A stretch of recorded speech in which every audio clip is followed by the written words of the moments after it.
right. Hey. Welcome back. Welcome back to Passions Podcast. I'm your regular host, LeTara, back again 2 weeks in a row with Eric. Woo, woo, Hello, woo. hello. It's so nice to be here and consecutively because I get to kind of see a through line, right? Last week we were in hell, and this week we're kind of on a hell bender, like we've just gotten past it. And so it was actually still very interesting, which I was shocked to see, and it was enjoyable. So I'm Yeah. happy to be here. I'm so glad you're back this week because, yes, last week we were in hell. This week is the hell hangover. So Yes. everything's a little bit slower. Everything's a little bit slower. The details of hell are fuzzy. Everybody Yeah. seems to be forgetting what they Yeah. just went through and aren't making sound decisions. So Yeah. let's get into it. But we talked about, I'm sorry, this week we watched 471 through 475, right? Yes. Yes. Woo. Okay, so actually, let's pick up since we left off with Hell. That was our big storyline. Let's pick up with the magic storyline and everything that's going on over at the Bennett's now vacant lot. Yeah. Just ground zero. I mean, it is awful. It's a vacant lot. Bless their little hearts. So everybody's standing there in the rubble, in the ruins of these Yeah. people's fucking ancestral home. Fumes and And everything. Yeah. yeah. And Charity, of course, like the first thing that she says, somebody's like, I think it's TC asks her, like, how the hell did you end up in hell? It's like, Yeah. how do you end up in? And she, of course, cannot remember. Yeah. Like, but she can't remember, but she also kind of glares at Kay. So I don't know if she can or cannot. I believe she can't Yeah. remember. Because she can't ever remember anything. So Yeah. of course she doesn't remember.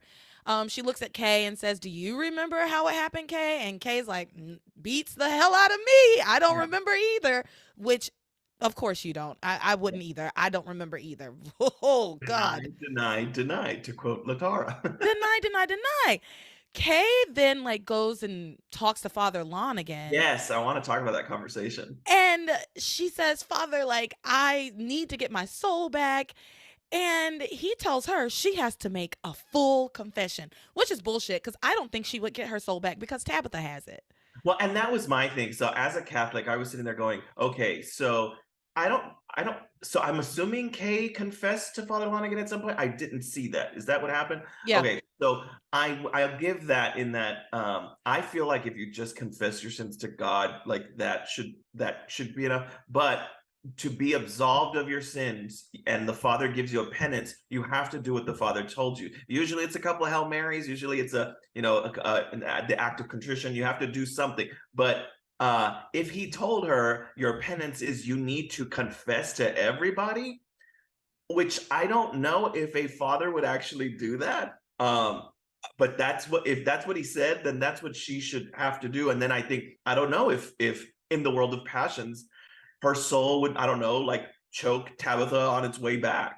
Yeah. No. Speaking of souls, a couple of episodes back, when we first started hanging out, I sent you a soul in the mail, and we just found out you never received it. It never came. I'm so sorry. I don't know what happened. I Packages get stolen from time to time here, but you said it was small, so it should have been in the mailbox, but I never got it. What And I and hate what's that. funny? What's funny is, well, I'm gonna fix it. I'm gonna find a way to get one to you. But to think, I wrote in there something like, "It's been so great hanging out with you and talking about passions again. Here's your soul back." So I'm like, somebody opened up this envelope and has this vial with this like glowing juice in it, and they're probably like, "What satanic bullshit did I just open?" Yeah. So good luck with my soul, honestly, whoever you are. Good, I don't know what good it's gonna do you. It's Oh not my gonna be god. very helpful, but good luck out there. Yeah, Yeah. somebody stole my soul. But I appreciate you having sent it to me. Yes, yes. No, Also. so anyway, all of that to say, Kay's still trying to figure out, at least she's trying to figure out what's going on with her soul now. There's a couple of times where she just really doesn't care about it, and she's kind of just like normal Kay again. Yeah, Okay. the only reason we even know or remember that Kay doesn't have her soul is because they say it explicitly. Yeah. You would not notice in her being Not when that she she was doesn't have like her that soul. with like cold and distant and all of that stuff, which they'll talk about a little bit. But yeah, so that's where she's at, talking with Father Lanigan. Yeah, and she does seem like normal case. So honestly, I feel like her soul must be very small anyway, because it just seems very normal to me. The size of the And Grinch's heart. exactly. So yeah, she's trying to get her soul back. He says she needs to make a full confession. She's like, "Fuck that," Yeah. and he leaves. Yeah. Um, oh, well, actually, he doesn't leave. He also makes a speech in a minute. But let's first talk about Reese, who catches Tabitha eavesdropping on Sam. Was it Who was she eavesdropping on? Well, Everybody, I guess. She was just in the bushes yeah. hiding. So what Yeah. happens before that is they're still on that listening device, Yes. and it's starting to go on the fritz, like something's going wrong with it, and all of a sudden there's some like interference, and she ends up hearing the Passions theme song, Yeah. to which she says, "Oh no, not that filth." Uh, so they make the choice to go and eavesdrop, and that's when Ross's bitch ass catches them again. I'm tired of geek boy, nerd boy. I'm tired of him. Yeah, he catches her in the bushes, Yeah, grabs her, pulls her out, that was too much. Yeah, and is like roughing up this old lady. Tabitha fights him off, and they're making a big commotion, right? So everybody comes yeah, running, and he says, "I looked it up, and what happened here, it happened exactly 300 years ago in this same spot, yeah. apparently, and that a witch made it happen." It's like, but how does that prove that it's Tabitha? Again, I will reiterate that I'm actually on Ross's side Yeah. about this. Because all of us should have seen, and not to be stereotypical, we talked about this the last time. She reads tea leaves. She's got tarot cards. She's walking around with a doll. She's always in weird places at weird times. Never seen Father and Lanigan and her in the same room before. I mean, like, Yeah, she's a wizard, Harry. She's yeah, a wizard. Like, so I'm actually on Ross's side about this, but he's just so annoying about it, and the way yeah, he goes yeah, about it is just so irritating. And yeah. he's just an irritating character. Yes, of And I course. love Tabitha. Like, I also really love Tabitha, but Oh I yeah, agree. always But gonna be on her side. my rational mind says, of course she's a witch, y'all. Get it Yeah, together. But yeah, so he grabs her. She's fighting him off. Everybody comes over. I think Sam is like, knock it off, let her go. And nobody, he just like throws a fit. yeah, He throws a hissy fit. yeah. Hmm. He has no chill right now. Like, he's like, Tabitha's a witch and nobody believes me. I looked it up on the internet. Like, he's such ugh. Yeah, Calm down. No wonder Kay doesn't like you. Doesn't, yeah, for real. like, what's to like? I'm sorry. Yeah, This is weird. But so yeah, he's causing a scene. Everybody tells him to knock it off. Nobody believes it. Grace does, though, ask Tabitha why she was there, because Tabitha thinks she's about to make her escape. Like, yeah, she leaves, she starts to leave, and Grace is like, "Hey, Tabitha, wait a minute. You never told us why you came over here."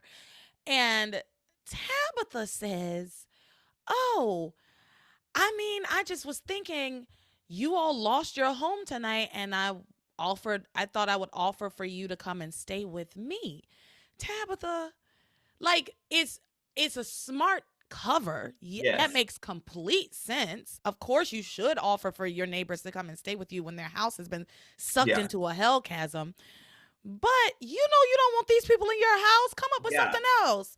The Say, freaking, like, her biggest nemesis, Charity Standish, who has like the light and little angel girl by her side and all of this shit. You're gonna invite them into the house with the boys in the basement. and listen, you are a weird, eccentric woman. You could literally just be like, I was out here investigating because I'm interested in the occult. Like, it's Yeah, clear that you are. yeah, Just be like, I was out here investigating because something about this really stuck with me and I'm interested. I mean, it's yeah, interesting. It's yeah. weird. I know that if I lived in the house next door to the house that got sucked into a hell chasm, I'd be I looking around. I certainly wouldn't be able to sleep. Hell no. Like, I would be up trying to figure some shit out probably, you Yeah, know? So I feel like she could have come up with something better. But this was also a very, very, very yeah, plausible, like, yeah, of course she should come yeah, and offer her neighbors some help, a helping hand in their time of need. But anyway, they turned her down. Yeah. I can't remember who they said they were going to stay with. Well, because Eve, the Russells had offered up, and the Lopez Fitzgeralds offered up, so they felt like they were probably going to. I think they were going to stay over at the Russells, Mm. but then it sounded like we're just going to get a slew of like lodging arrangements where it's just not going to work out, and it makes more sense for them to stay over at Tabitha's, at least by their math. I want to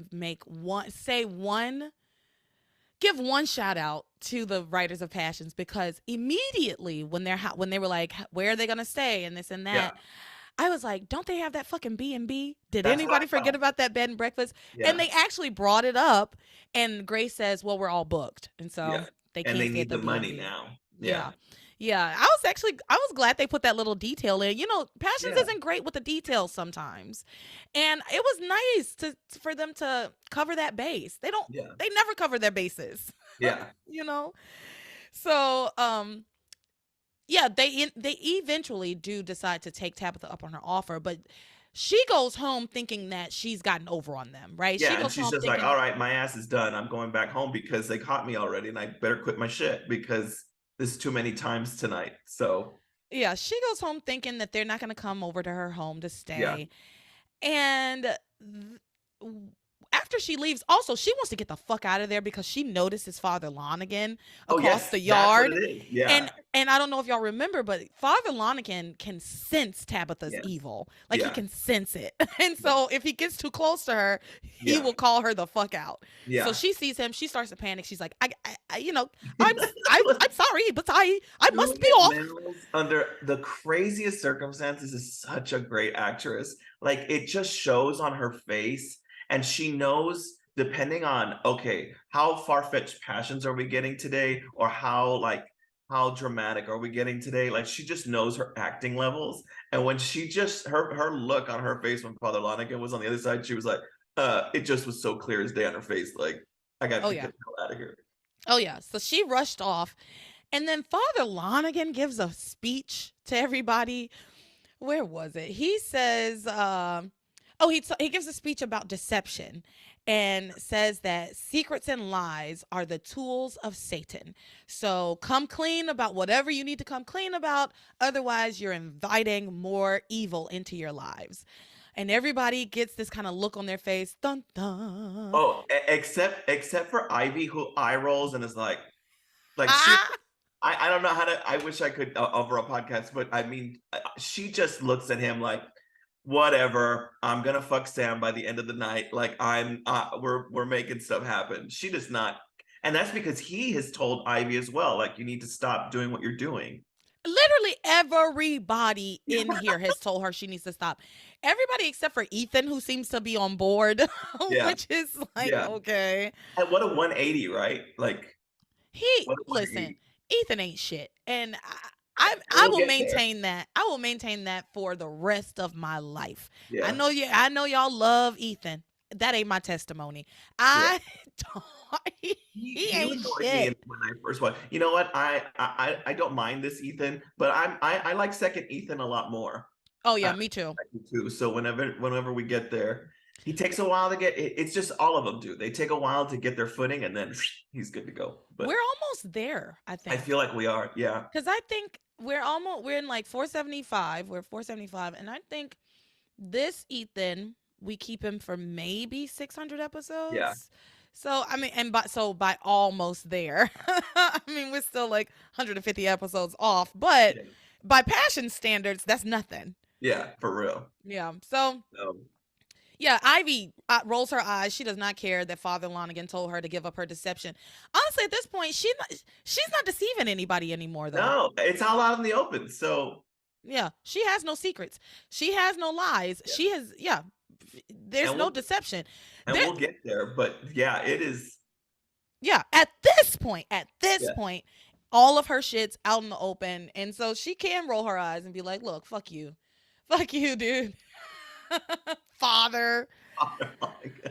Oh yeah. So he then leaves. Father Lonigan leaves after giving everybody this little speech, and everybody kind of thinks about their own little secrets that they're holding. And Then everybody's offering up their homes to the Bennetts.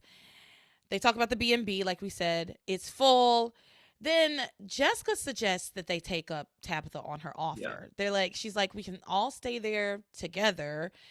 And so they all come to the conclusion that that is the best option, which makes sense. It's Yeah. close to their home, it's close to the B&B, it's close to their businesses. Yeah. To which Sam says, "Well, it isn't my first choice. You have no home, Sam. Literal Have no beggars. home. Y'all are literal What's your first beggars. choice? What's your first choice? You ain't got I, nowhere to go." yeah, where could you possibly go? Well, we see where he ends up, but it's Yeah. um which was so stupid. So they go over to Tabitha's house. Meanwhile, Tabitha and Timmy are like hanging out, being so cute. This is like a a Monday night at the Lennox house. Like, to think like we rarely ever see them not planning evil. We do get to see some smart Timmy nights, but this is Timmy wants Tabitha to read him a bedtime story. Yeah, it's his favorite story, The Wizard of Oz. And Tabitha feels like the Wicked Witch of the West is the heroine of the story. Yeah. Which, I mean, if y'all have seen Wicked, if you Yeah. know anything about Wicked, I We mean, it's not agree. that far off. We agree with Tabitha. She is. Yeah. Elphaba is that bitch, and she Yeah. was just trying to save all the people from in Oz from being turned into animals. Tabitha says, the Wicked Witch is the heroine of the story. She's so misunderstood. All of this because some little brat was trying to steal her best set of shoes. Yeah, I mean, that's one way to look at it. Yeah. So she's reading The Wizard of Oz, and then there's a knock at the door. She goes to the door, and it's the entire Bennett clan, plus Miguel and Reese and Reese. Simone. Yeah. Go the fuck home. I mean, yeah, like, go, yeah, for real. Or like, Eve would have been like, okay, let's go home, right? Like, you all need your rest. Like, this has been traumatic. Everybody should have gone home. There is Reassess. Miguel is supposed to be dead, and Pilar's running. Well, there's so much going on, and I have Christmas carols. I have so much to say about Pilar. I have so much to say about Pilar this week. I have so much to say about Pilar this week, but we will get to it. Yeah. So everybody goes to Tabitha's house, and Tabitha, they say, "Hey, Tabitha, we're here to take you up on your offer," and she faints, like for real faints. She was always faking these fainting spells, but this time she passes out because she's like, "What?" Yeah. And she has a dream. She has a Wizard of Oz dream where she's the Wicked Witch of the West and Glinda comes to stay with her, and Glinda is Charity. I couldn't figure out exactly who everybody was. I think I did. I think I got a good list. Grace is the Scarecrow. Ross is the Lion. I think Sam is the Tin Man. Yeah. Kay is like a Munchkin. Jessica is Dorothy, which I think is not correct casting. Charity should be Dorothy, I thought. But I guess if Glinda is the nemesis of the Wicked Witch, then Charity is Glinda. Yeah, I feel like it would be because Charity, I mean, Glinda has to be a good witch. So Glinda has to either be Charity or Grace, I would think. So it could have been Grace is Glinda and Charity is Dorothy, which would make sense. But it wouldn't have made sense for Grace to be Dorothy. Yeah. So it's a cute bit, but it's like, man, you really you needed some fluff or something. And this was just like unnecessary, but like it always is. Yeah. Just does this shit all the time. It's like, and of course, Timmy is a flying monkey. Of course. His like makeup is outstanding. That mask is a little creepy, but it's pretty impressive. They always do really go above and beyond with Timmy's costumes every single time. I think they made sure that he was like well fit, good makeup every time. Like he never looked no, never. I mean, he did look ridiculous because of the costume, what the costume is by virtue of what it is. Yeah. But it was correct, It didn't look cheap. It didn't look like Party City. It never looked like Party City. There we go. Yes. So she comes to from her Wizard of Oz fantasy or dream or whatever, and she's like, "Oh, I had the most insane dream," like Dorothy waking up from her dream. And they're like, it wasn't a dream, Tabitha. We really are coming to stay with Yeah. you. She's like, oh, y'all don't want to stay with me. Well, and she tries to use her fainting. She's like, "Oh my God, I'm so, I'm so old and so feeble. I mean, like, I'm so, sick. You probably don't want to stay with me." To which they respond, "Well, it's a good thing we'll be living with you for a while because then we'll be able to take care of you." And Timmy breaks out of doll mode to just like shrug at Tabitha, like, "I don't know what we're gonna do. Like, you screwed this up." Um, and oh my God, so they're having these conversations about that. At some point, Timmy moved, and I don't know why he would do that. I didn't see him move, but he just moved. And Reese, actually, Sam also is like, wasn't the doll just over there? So it's just one of those like mischievous Timmy things that he wasn't thinking, I guess. Yeah. Well, Timmy's always doing that. Yeah, Timmy's always in a different place than he should be. yeah, And everybody's always just like, huh? How? I yeah. thought, oh, At first, he whatever. was in the other room when Tabitha fainted, and he's like, "Why is Tabitha taking so? Why is Princess taking so long?" So I understood that, but then he moved again once he knew that they were there. I don't know if he was trying to get a better eye at Charity because that's his main goal. But when they ask where they're going to sleep, I love Tabitha's line about that. I think Jessica's like, "Where are we all going to sleep?" And Tabitha in her head says, "How about a mass grave in the backyard?" Oh my God. Tabitha. Oh my gosh. She's got herself into some trouble here. She's got herself Yeah, in quite the pickle. So after they have so I'm sorry. So they have like all of this back and forth about are they gonna stay? Are they not gonna stay? Tabitha trying to basically trying to put them off the idea of staying with yeah. her. Uh they stay. Like they decide that they're gonna Simple. stay.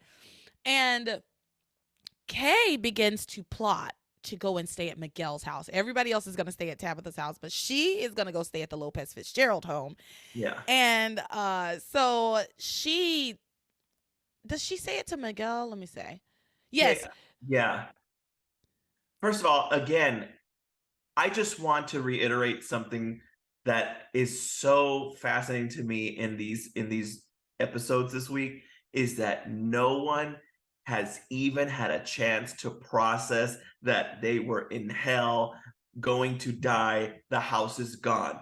Kay is straight up like, "I'm gonna go spend the night at Pilar's house." It's like Though you learn nothing, which is great. I love Kay, but like so fun. And I don't know, this idea that you would let your teenage girl go, either one of them, because she's gonna ask Miguel at some point. Miguel's like, "Yeah, Charity can come spend the night at my house." It's like, who the hell is gonna let that happen?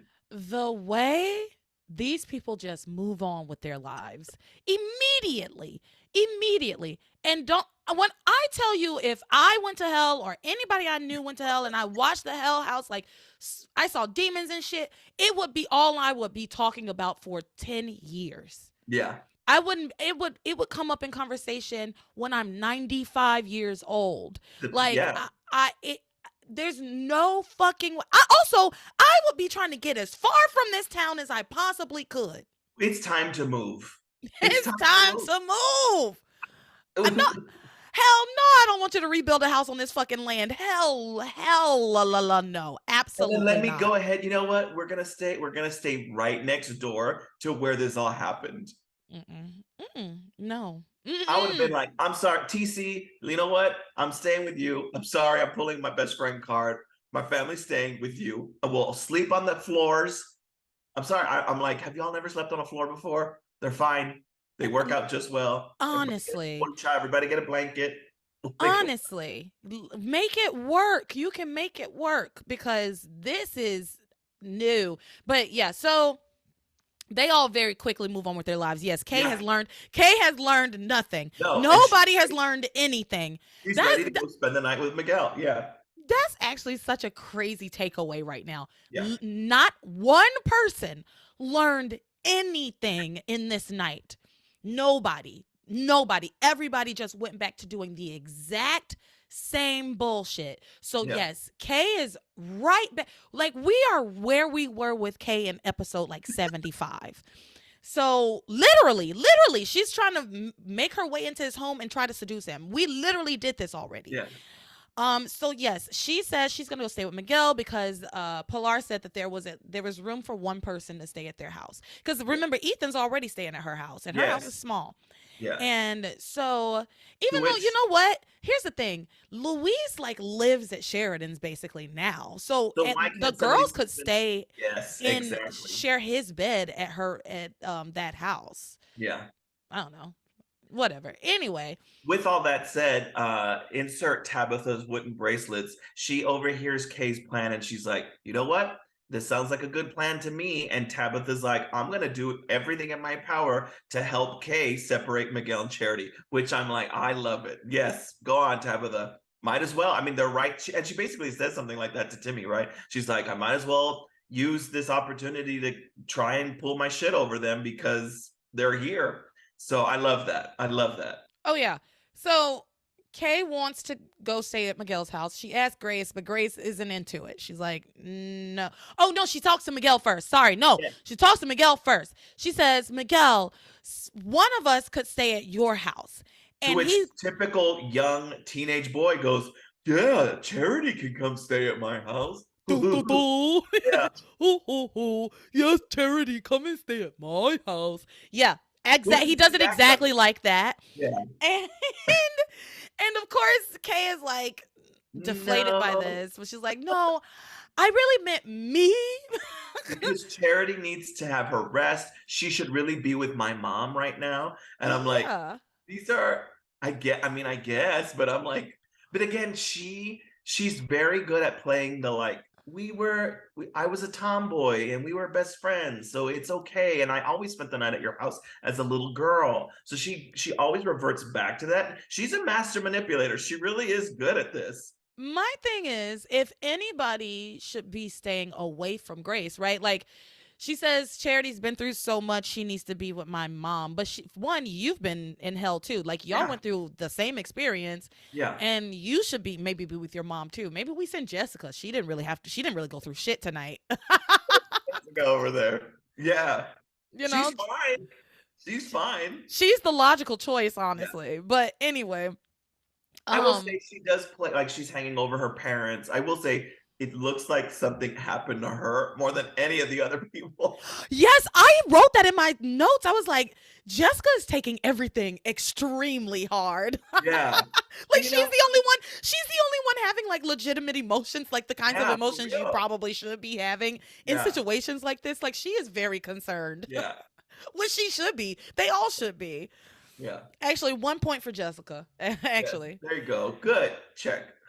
so when she tells Miguel this, Miguel's like, "Okay, I guess you're right." And then, like you said, Tabitha wants to help Kay be able to Yeah. separate Miguel and Charity. So And she Kay goes and asks Grace. Kay yeah, asks Grace. Grace is like, we all need to be together. We should all stay together. No. And yes, that's when Tabitha sneaks over and talks to Grace. child. And Tabitha she goes does a over to great Grace. job too.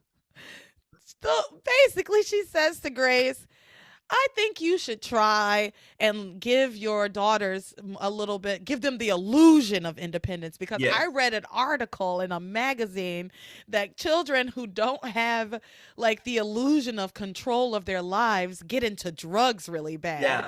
And then Grace goes, well, Sam and I were worried she might be on drugs. Tabitha did such a good job because she basically is like, yeah, well, you should give him some independence. She goes, I understand that, Tabitha, but I think we should all be together. And Tabitha's like, oh, well, you are the mother. You are right. And she walks away. She's like, too bad about the drugs. Something like, just like this, the word drugs, and all of our like Nancy Reagan Dare campaign came up, and Grace was like, did you say drugs? And she's like, yeah, we thought because she was so lethargic and withdrawn that she was on drugs. And Tabitha's like, well, the best way to cure drugs is let her stay at the Lopez Fitzgerald house. You know, the best way to cure drugs is let her go get some dick. Substitute one D for another. Yeah. Oh my God. No, she really told her, she might get on drugs. And I just love the fact that Grace was like, yeah, me and Sam thought we've been thinking she was on drugs. I've never heard this before. They've never said this, but now it's coming up that they thought that Kay was on drugs because she's been like withdrawn or whatever. And within the realm of passions, right? Like you think, oh, we only see certain things. To think that they were at the breakfast table one morning and just having a conversation about Kay and being like, she's probably on drugs. Like, look, like she's so withdrawn and she's just like talking. Like at one time I walked in the room and she was talking to nobody. Somebody named Hecuba. Like, what was she talking about? She was acting a little crackheadish. She was acting a little crackheadish. Now that I think about it, thinking back on it, that's just funny that they have been thinking she was on drugs and didn't say anything to her about it.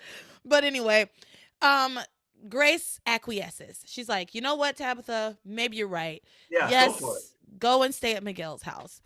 So she's convinced. Great, this is working out for Kay, and you know what? I love that for her. I love this for her. I don't know where this is in my notes, but I don't know if you want to veer over here because it just makes me laugh. Simone and Jessica are horrible friends to Charity. Terrible. How can you let Charity walk around like an idiot ass more than she already does? And you don't because they know. And Simone is friends with Kay. Like legit friends with Kay. And I know Simone will eventually try and manipulate some things too and is going to learn from Kay.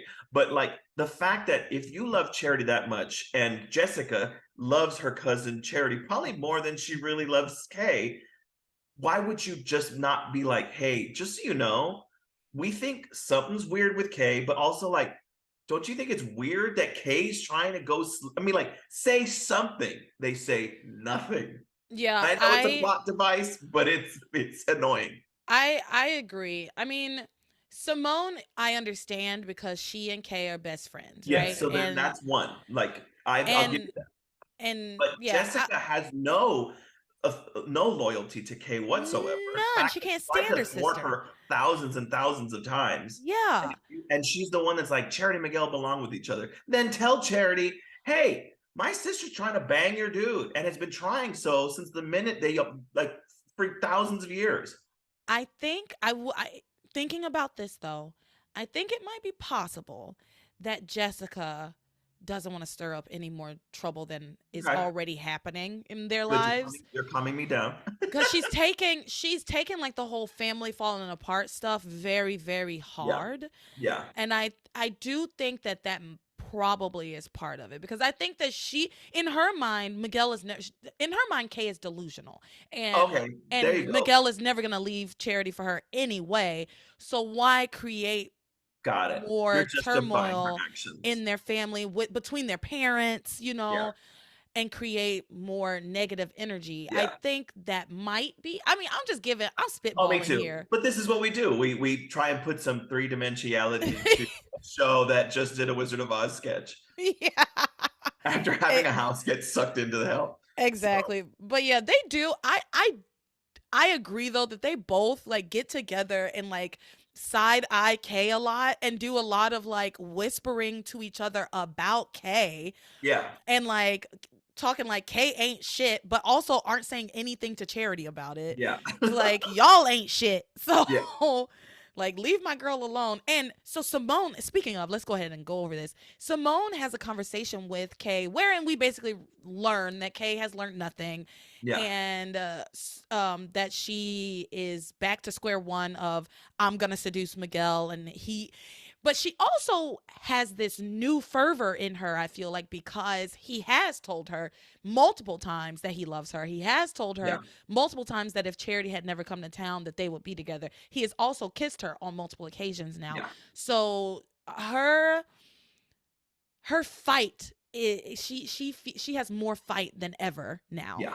And anyway, Simone still thinks that Kay is just kind of delusional, but it's really just not the case.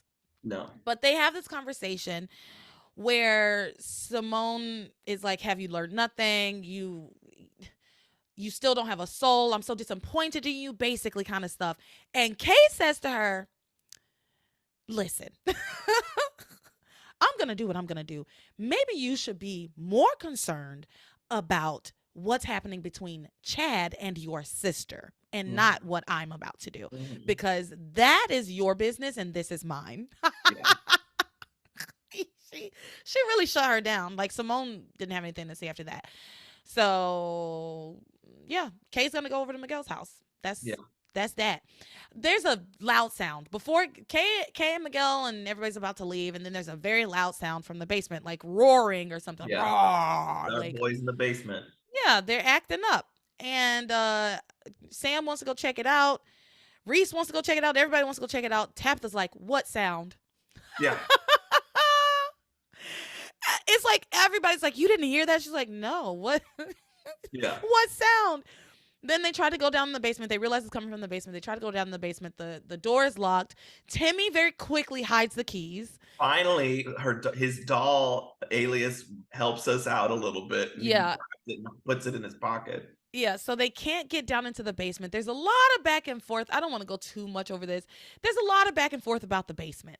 And Yeah. Reese saying, It's "Why long. why won't you let us go down into the basement?" A lot of him badgering her. They never open the door. They never go down there, so it doesn't really matter. But The- Reese does find her collection of murder shoes. Yes. Okay? The shoes left over from all the people she has murdered over the years. A And paper there's boy, so many the pairs tax of man. shoes. Yeah, it's so many things. Pizza boy that said "Have a nice day." Yeah, yeah, so many pairs of shoes. Made me think of that Drake and Josh bit where the delivery man's like, "Have a nice." He says, "Have a nice day," and the delivery man goes, "Don't tell me what to do." That's pretty I much used what to like happened. Drake and Josh. Sorry, I was No, thinking no. about that. But yeah, the shoes. I forget that the boys in the basement don't eat shoes. They just toss them back up to her. I don't know how It's that so works. weird. Like, it's hell. Why don't they just like burn up Yeah. and disintegrate? I don't understand. But whatever. She's got all of these shoes like a serial killer. She's just like saving what do they call them, a memento or Yeah. from each kill. My Yeah. God. Which I'm like, Tabitha says that she just collects like vintage shoes or something. I don't just been like, those are from all my suitors. I don't know. What does it matter if they Yeah, like era? one pair was like a pair of pilgrim shoes. Yeah. Oh my gosh. Like in perfect condition. That means that shit was 300 years old and they're still perfect. Yeah. It's crazy. At one point, I will say he tries to get a crowbar, and I would have been like, the Bennett's, feel free to stay here, but I need him to leave because he tried to get a crowbar to break open the door. Yeah. That's what I would have been like, okay, I can get him out of here. Bennett's, please feel free. But at this point, this young man's making me uncomfortable. This is my house. He's just tried to Yeah. break. No. They just let him do whatever he wants to. I Yeah. wish Tabitha would be like, how about everybody come hang out here in the kitchen with me, and we'll let Ross go downstairs and investigate. Yeah. That's what I was hoping, but I know it wasn't going to be an option. No, because Sam would definitely go down. Yeah. Okay, so let's skip ahead. Later, Tabitha tells Sam and Grace that she only actually has room for 3 people. She's got 2 spare rooms, one with one bed and one with twin beds. Hoping that would get them to leave because they all want to stick together. Yes, but Grace says, "Well, that's fine because only 3 of us will be staying here." Girl, shut the hell up. Yeah, I know. It's damn annoying. Girl, shut the hell up. I know you be fucking for real. Are you serious right now, Grace? Are you serious right now? Yeah. In this moment, this is the hill we're going to choose right now. Okay. So she says only 3 of us will be staying here. And she tells Sam that he has to leave. And she says, I don't think you should be staying here with me and the girls. To which I would have said to her, I don't think you should be staying here with me and the girls because I went to hell and back for these fucking girls. And what the fuck did you do? Nothing. Yeah. You stood your ass outside. So, no, ma'am. Have some. I know that y'all are having issues, but that's still the father of your girls. That is the father of your kids. But like, exactly what you just said. He risked everything. He needs to rest. Like he was on fire as well as everybody else. And you wouldn't just be like, okay, I don't want him sleeping just anywhere. Where the hell was he gonna go? After a night like this, bitch, have some compassion. I'm sorry. Yeah. I've been on Grace's side a lot on this whole Sam and Grace thing. You have. I have been on Grace's side a lot. And I in the I understand larger why. and in Yes. the larger framework, I still am. Yes. In this moment, I am not. No. Girl, get a fucking grip. At the very least, you could be like, you can't sleep in the bed with me, but he can sleep on the couch. He can, like you Yes. said, he can sleep on the floor. You Yeah. know, they at one point were like, the girls were like, well, we could sleep in the bed together and y'all can take the twin beds. Like, even if she doesn't want to be in a room with him, Yeah. then she can sleep with one of the girls in the bed, and the dad Sam and one of the girls can sleep in the twin beds. You see what I'm Yeah. saying? Like, Yeah. there's They had. options here. And the fact that she's gonna kick this man out in the middle of the night after his home, his and let me be clear, that was his house, like his ancestral homeland. Okay, like the Bennetts have been there for like 300 years. He just lost everything. Grace doesn't even remember the first 20 years of her life, okay? She doesn't even remember that shit. So she doesn't understand what it means to have a childhood home. She doesn't know what a childhood home means to a person.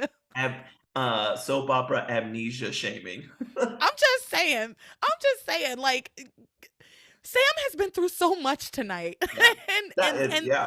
and then you're gonna put this on top of it. Like, can we have this conversation in the morning? Yeah. At least. At least. Like, I get her saying, because she says, and we're actually gonna go over the troubled marriages like right after Yeah. this. But I get her saying, like, I the past, just because this happened tonight, that doesn't negate the issues that we have in our marriage. Totally, completely, yes. But girl, there's something called extraordinary circumstances, Yeah. right? Yeah. And you are in This them. was them. Yeah. Yeah. Oh Lord, that pissed me off. Honestly, it Yeah. really did. It really did. Well, she says she's not leaving. Oh no, I'm sorry. Sam says he's not leaving, and Yeah. and we'll talk about How they. that in a second, because we're about to go right into that. Yeah. But I very quickly want to talk about the last little bit of magic here, which is that Yes. Charity has a premonition that, Which we haven't seen one of those in a while. yeah, well, we haven't seen Charity in a while. She's Yeah. been in hell, and every time we kind of see her, she's just like floating in the flames, Yeah. But she has a premonition where she's standing in front of Miguel, in front of like gray space, Yeah. and she's saying, "Goodbye, Miguel. Goodbye, Yeah. Miguel," over and over again, and he's just like fading away. And she tells Kay and Simone about this premonition and says, I had this premonition where something is pulling Miguel away from me, but I don't know what that thing is. Then that's when sorry. That's when Simone and Jessica kind of give each other the side eye, Yeah. instead of being like, Yeah. "Girl, we know." We know what's pulling. Yeah. We know what this premonition We is know about. we know what your premonition means. But yeah. And Kay's like, yeah, you probably, because she said maybe I should tell Miguel. I think Kay says like, nah, don't. I don't think you want to do that because it'll make him a little bit more nervous about leaving you. And then Tabitha says that Kay is a girl after her own heart. She's really happy to hear that Kay's doing exactly what she needs to tear them apart. Timmy calls her wicked. Yeah. Timmy calls her wicked. She's yeah. And it makes me laugh because someone else is wicked too. Timmy says he's going to use all this time that Charity's in the house to put the moves on her. Yeah. He didn't save Charity for noble reasons. Oh no. It wasn't just like, their lives are important. No, he could have given a shit about Miguel and Kay. He was just trying to save Charity, and they just happened to come out of hell with her. I gotta give him some. I mean, he's just a damn good actor. But Josh Ryan Evans puts us little, like, his eyebrow goes up, his little smirk. He's got swagger. I'm like, man, he's gonna put the moves on Charity. I don't know what he's gonna do, but that's what he leads us to believe, and I think it's just great. Yeah. So about this premonition, let's finish this. Grace tells Charity. So later, Charity and Grace are having a conversation. And Grace tells Charity that she had a premonition, and the premonition was those who should be together will be apart. Well, you are pushing that. Anyway, whatever. Yeah. And Charity says, I had a similar premonition about Miguel being taken away from me. And Grace says, well, Miguel would never leave you. He loves you too much. To which Charity says, Sam loves you too, but he's gone, isn't he? Out of the mouths of babes, huh? Like that's she's right. Sam loves you too. Like, here, do you hear yourself, Grace? And it's fun. At some point, the kids are talking, and Ross again starts running his mouth and is talking about how Ivy Crane can get whatever his mom has told him that Ivy Crane can get whatever she wants. And it's like, who wants to hear that from you right now? Like, shut up, first of all. But I do like that Tabitha's like, Geek Boy is on the money. I love her calling him Geek Boy. Yeah. Geek Boy, Nerd Boy. Yeah. I And I love love it. because Tabitha's on the side of the women that I like. Hmm. Tabitha's like, yeah, she several times Tabitha will say that Grease is Grease. That's Grace. That's Grace and And Reese's Reese. relationship name. Grease. Um, my typo. Tabitha keeps talking about how Grace is an idiot. Like, she's like, why are you doing this? You are literally going to drive him away. And she's like, you know what? Go ahead, go for it. Because she's hoping that Ivy will come back. And she says something about the seeds that she planted years ago are finally going to be fruitful. But I don't know what she means by that. I don't feel like she was too entangled in their relationship. I'm just assuming she's getting off on the tragedy of it all. Tabitha takes credit in Yeah. a lot of places, in a lot of odd places where you're like, girl, what? At least tell the story then. Like, what are Yeah. you talking about? What did you, Because maybe she did something in Hidden Passions that I don't remember, but it just made me laugh. yeah. So actually, let's talk about these troubled marriages. We're gonna really Yes. no less magic, more troubled marriages. These really Yeah. segue into each other Perfect. well. So let's talk about the conversation between Grace and Sam. Grace and Sam have a conversation where Grace insists that Sam leave and go and straighten things out with Ivy by having a conversation with Ivy. And I Yeah. honestly, I will say my thing with Grace right now is that I do need her to be a little bit more specific about Yeah. like, what is it that you mean by straightening out my relationship with Ivy? What is it that because he's saying to her, I already told Ivy that I want nothing to do with her and that I only love you and I want to be with you. So from his mind is like, what is there to straighten out? And I do understand that.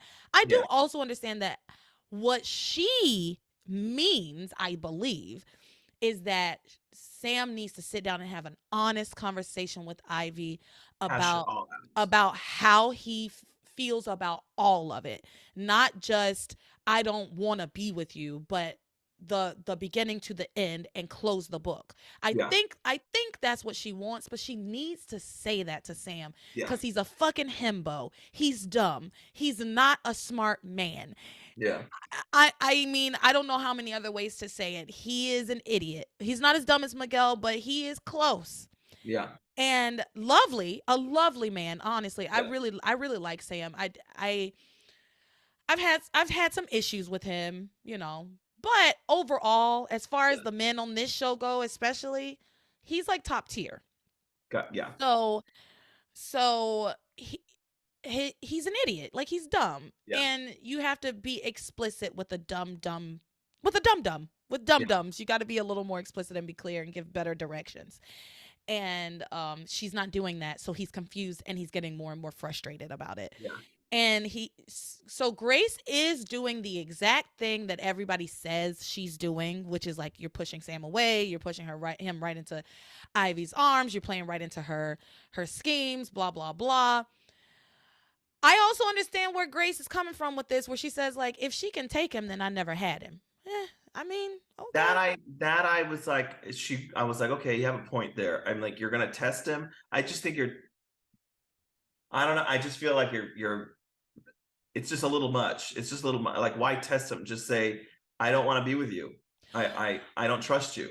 Yeah, I actually skipped over something really important, which Yeah. is before they all go to Tabitha's house, Grace and Sam are like having a conversation outside. Yeah. Ivy has eavesdropped on them, right? And has been caught, and now they're all like having this conversation.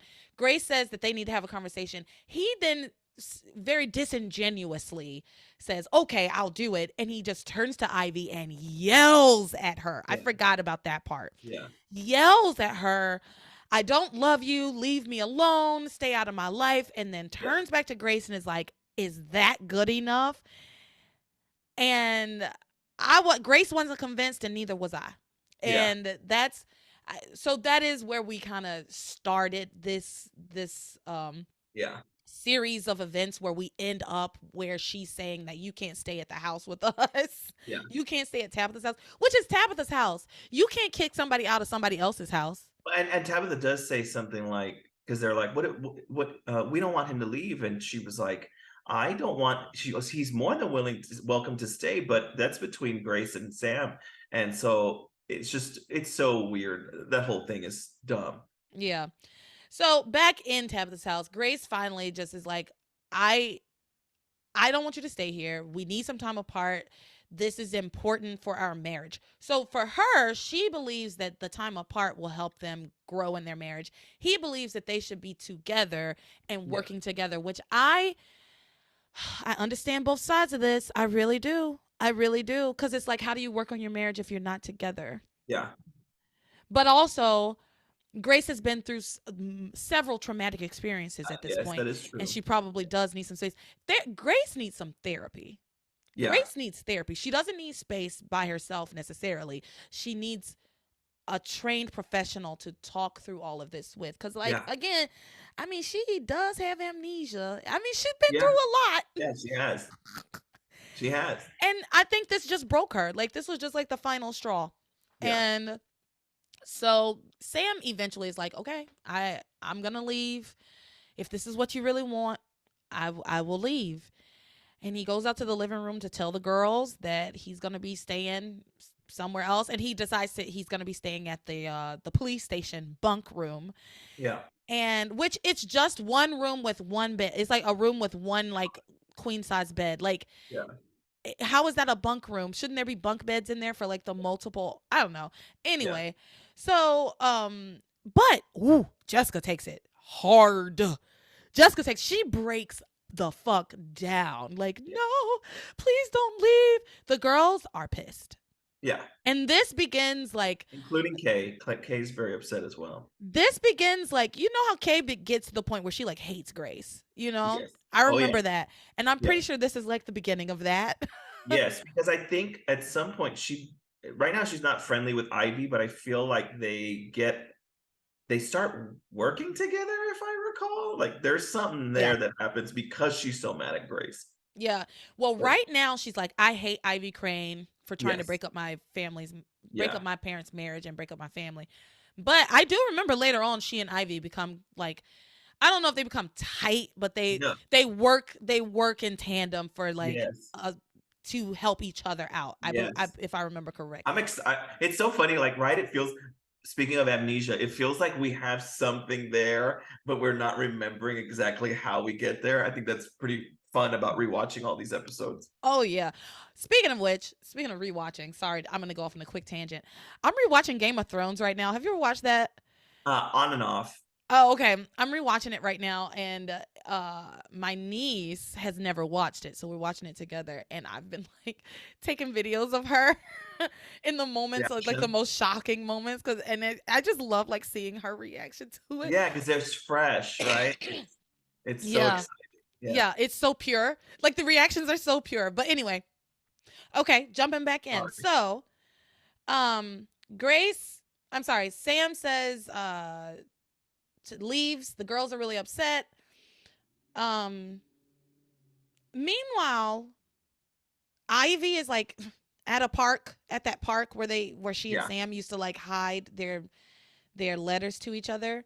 Yes. And Pilar shows up and has a conversation. Pilar, go the fuck home. So we haven't talked about why she needs to go home, but she should be home. Go home. I agree. Go home. Oh my God, I can't wait till we get there. Cause I can't wait. I can't wait till we get there. And I'm ready to. I'm ready to defend her in some things, but also let you give it. I'm about to lay into Pilar. It's indefensible. Yeah. It's indefensible. Okay. So yeah, listeners, she should not be with Ivy right now. That's what we're getting at. But But that's where she is, job because to tell her that's shit. what. That's where she always is. She's always somewhere propping up a crane when she should be propping up a Lopez Fitzgerald. Always. But that's where she is, hanging out with Ivy, giving her a speech when she should be giving her daughter a fucking speech. And her son, she should be holding her son for dear fucking life. You Yeah, kidding me? He yeah, was in hell. yeah. I mean, I can't. Anyway, she's at this park chastising Ivy for going after Sam, having the exact same conversation that she's been having with this woman for probably 20 fucking years. Yeah. Like, give it up. Yeah. Give it up. And she tells Ivy to give up on Sam, that she's just gonna end up alone and bitter. Ivy's like, that was so mean. Yeah. Yeah. Ivy tells her she's Pilar being just kind of mean. doubles down and is like, I'm sorry if it was cold, but it's the truth. You needed to hear it. Yeah. And I don't know. At this point, they're having this conversation, and I honestly started tuning it out because I was so annoyed at Pilar. I really Yeah. was. Why Yeah. are you here?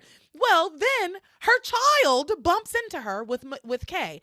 Miguel and Kay are walking home, or to Miguel's house, and they Yeah. bump into Pilar and Ivy, and Ivy needles out of them that Sam is not staying at Tabitha's house, but actually staying at the police station. Yeah. So let's jump to Sam, where he's at the police station in the bunk room, looking at all of these pictures. Like, this is a bunk room, but there's nothing but pictures of your family in here. This is like the police station bunk room, but he's taking it all in. He really needs to be in some serious thought, and in order to do so, he takes his shirt off. Gotta have a shirtless Sam. Because that's what I do when I really need to think about things. I take my, and I'm not disparaging it because I know that's what a lot of people are here for. But just so you all know, he took his shirt off. It was lovely. I must say, it was lovely. He is glistening, really. And he's looking at all these pictures of his family and his wife, and he's walking around this room. They gave him like 2 solid minutes of just business. Like, Yeah. He doesn't talk. He's just thinking. He's just walking around. I mean, and normally they at least have a voiceover. There was none of that. It was just sexy music and Sam. Yeah. And in case we forgot to mention this, while they were in the Bennett house fighting the demons, somehow a packet of butter burst all over Sam, and so the remnants of that butter is still on him, because he's all greased up. Baby, they got him oiled, baby oiled down. Okay, a god over here. He looks like he belongs on Mount Olympus. Seriously. So he's looking good. He's walking around, strutting, showing off them titties. And then this was hilarious. So funny that I rewound it 2 times. He looks out the window like kind of longingly, and then he turns back and he's looking at this picture of Grace. Yeah. And then Ivy just like slides into the window, into the Great. view in the window. Like, it was black, like darkness. And then you just see Ivy's face in the window, like staring at Sam. It was creepy. Oh my God, it was so creepy, but it was it was lovely also. Like, because she was drooling through the window like a peeping Tom. But that's like where we ended with those storylines. I will say one last thing. I'll give Grace props. She does get one moment at Tabitha's house where she looks at the rubble from Tabitha's house, and you can see that it affects her. So I was so happy that they at least gave somebody this like moment to assess everything that had just happened. And Grace did a good job of responding to the circumstances of the situation. So I was like, okay, finally somebody's looking at the remains of the house and responding accordingly. Yeah. Poor Grace. I do feel for Grace. I do. I feel for Sam too. I feel for most of these Bennetts. Yeah. Honestly. All right, so we're going to take a quick break and say thank you to our patrons over on Patreon. Thank you to Munashe, Marcus, Erica, Bree Lynn, Lisa, Sid, Randall, Ashley, Hannah, Camelia, Amanda, Samantha, Jeanette, Eric, Jamie, Fantasia, Sean, S, Larissa, Maria, Greg Lopez Fitzgerald, Lisa, and Jessica Jean. Thank you all so much for being patrons. And remember, if you too would like to become a patron, you can just go over to patreon.com/passions podcast and sign up for whatever tier you like. We have a lot of fun. We're gonna be doing some more like events here soon. So Greg Lopez Fitzgerald got a shout out last time, and he's gonna get another one today, because I'm thinking, with how badly Pilar is running around not taking care of her kids right now, maybe there was a Greg Lopez Fitzgerald after Paloma, and we just never heard about him. did the long lost Fitzgerald child. And now we found him. He's hearing us badmouth his mother. Oh well, sorry, man. Sorry to this man. And that's because I love Pilar, but she's about to get hers in a little bit. She really is, because we're about to talk about these children. Actually, let's talk about Sharice first, and then talk about the children. Yeah, because theirs shouldn't take too long. Yeah. Oh my gosh, Luis and Sheridan. Makeout session. Luis and Sheridan, they are at the Bennett house when we start, right? Or the Bennett lot. It ain't no house. Yeah. They're at the Bennett lot when we start these episodes, and they make out in front of a jealous Hank, right? Yeah. They're making out. Hank's super jealous. Just to recap for you, Sheridan had been hiding in the bushes while Luis was telling Hank how much he loved Sheridan and that he was planning to propose to her. Yeah. So she knows that he wants to propose to her tonight. He knows that. I mean, she knows that. So they're making out. Luis tells Hank again after I don't know. I don't know where Sheridan goes. I guess she just turns her back. I don't know. Because Luis tells Hank, I'm going to propose to Sheridan tonight, but I'm going to do it with my grandmother's ring. So I have to go home and get my grandmother's ring. Yes. So they go back to the Lopez Fitzgerald home, Sheridan and Luis. He goes, gets the ring. He comes back out to the living room, and Sheridan starts telling him, like, I love this house. It's so cozy. This is the exact kind of house I want to live in and raise my kids in. I would love to live in a house. And he's like, this isn't too simple for you. And she's like, no, this is so warm. It's so amazing. Like, I love it here. Which she wanted normalcy. She wanted love. And it didn't matter how much money. They could have Ethan'd her, and she would have been in a lot better place than Ethan. Mm-hmm. I understand why she would love to live at that house. Yeah. And also, it's not a bad house. No. Like, it's a 3-bedroom bungalow. Like, it's not a bad in the suburbs. Yeah. Of Boston. Like, it's not a bad house. It's got a nice backyard. Backyard's huge. They had that big party out there. I like that when she was there, she saw that she was in a framed photo of Luis and her. And she was like, oh, I just like that. She was like, oh, Pilar has accepted me as part of the family. And I was like, oh, that's a good feeling when you're part of somebody's family. Yeah, it was actually really sweet. And I thought about like my ex-boyfriend. We were together for a long time, but his mom like was really, really great. Like, I loved her. And shout out Jackie. And it's hard when you're with someone and then you do the breakup and you lose the family. Yeah, she was if you like the family, it sucks when you lose them. She was so sweet and she was so nice, and she had like pictures of us in her house, and like, I don't know, every time I saw it, I was like, oh, that's actually really sweet. You know. Yeah. So I actually get how Sheridan felt, because it feels nice to be accepted. Yeah. So anyway, she tells Luis like this is the kind of life she wants, and Luis is like, well, this is the kind of life you're gonna get. Just sign up for. Yeah, so they go back to the cottage. The cottage. Sheridan is very anxious for Luis to propose to her. Yeah. But he's like, well, I need to go shower. Yes. Uh-huh. He's like, I need to go clean up. And she's like, no, which I understand. I fully understand. Like, he's got like hell juice on him. Yeah. He's covered in like soot and like. That's what Sam had on him. Hell juice. Yeah, hell juice and demon blood. Like, so he's like, I can't propose to her like this. Respect. Absolutely. Yeah. Yes. At least take a shower. So he goes and gets in the shower. She's like, oh, she's like frustrated because she's dying for this man to propose to her, much like Gwen was at the beginning Yeah. of at the beginning of this show, where she was just like begging Ethan to Yeah. Yeah. propose to her. But anyway, Sheridan, of course, goes and joins him in the shower. We get like this hot, steamy, like shower scene.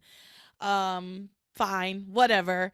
They get out of the shower, and again, she's like, now you were gonna ask me something. They go to the couch, What's they're the sitting there, question? What were they're you gonna ask me? they're snuggling on the couch. Luis gives her, he says the most beautiful speech.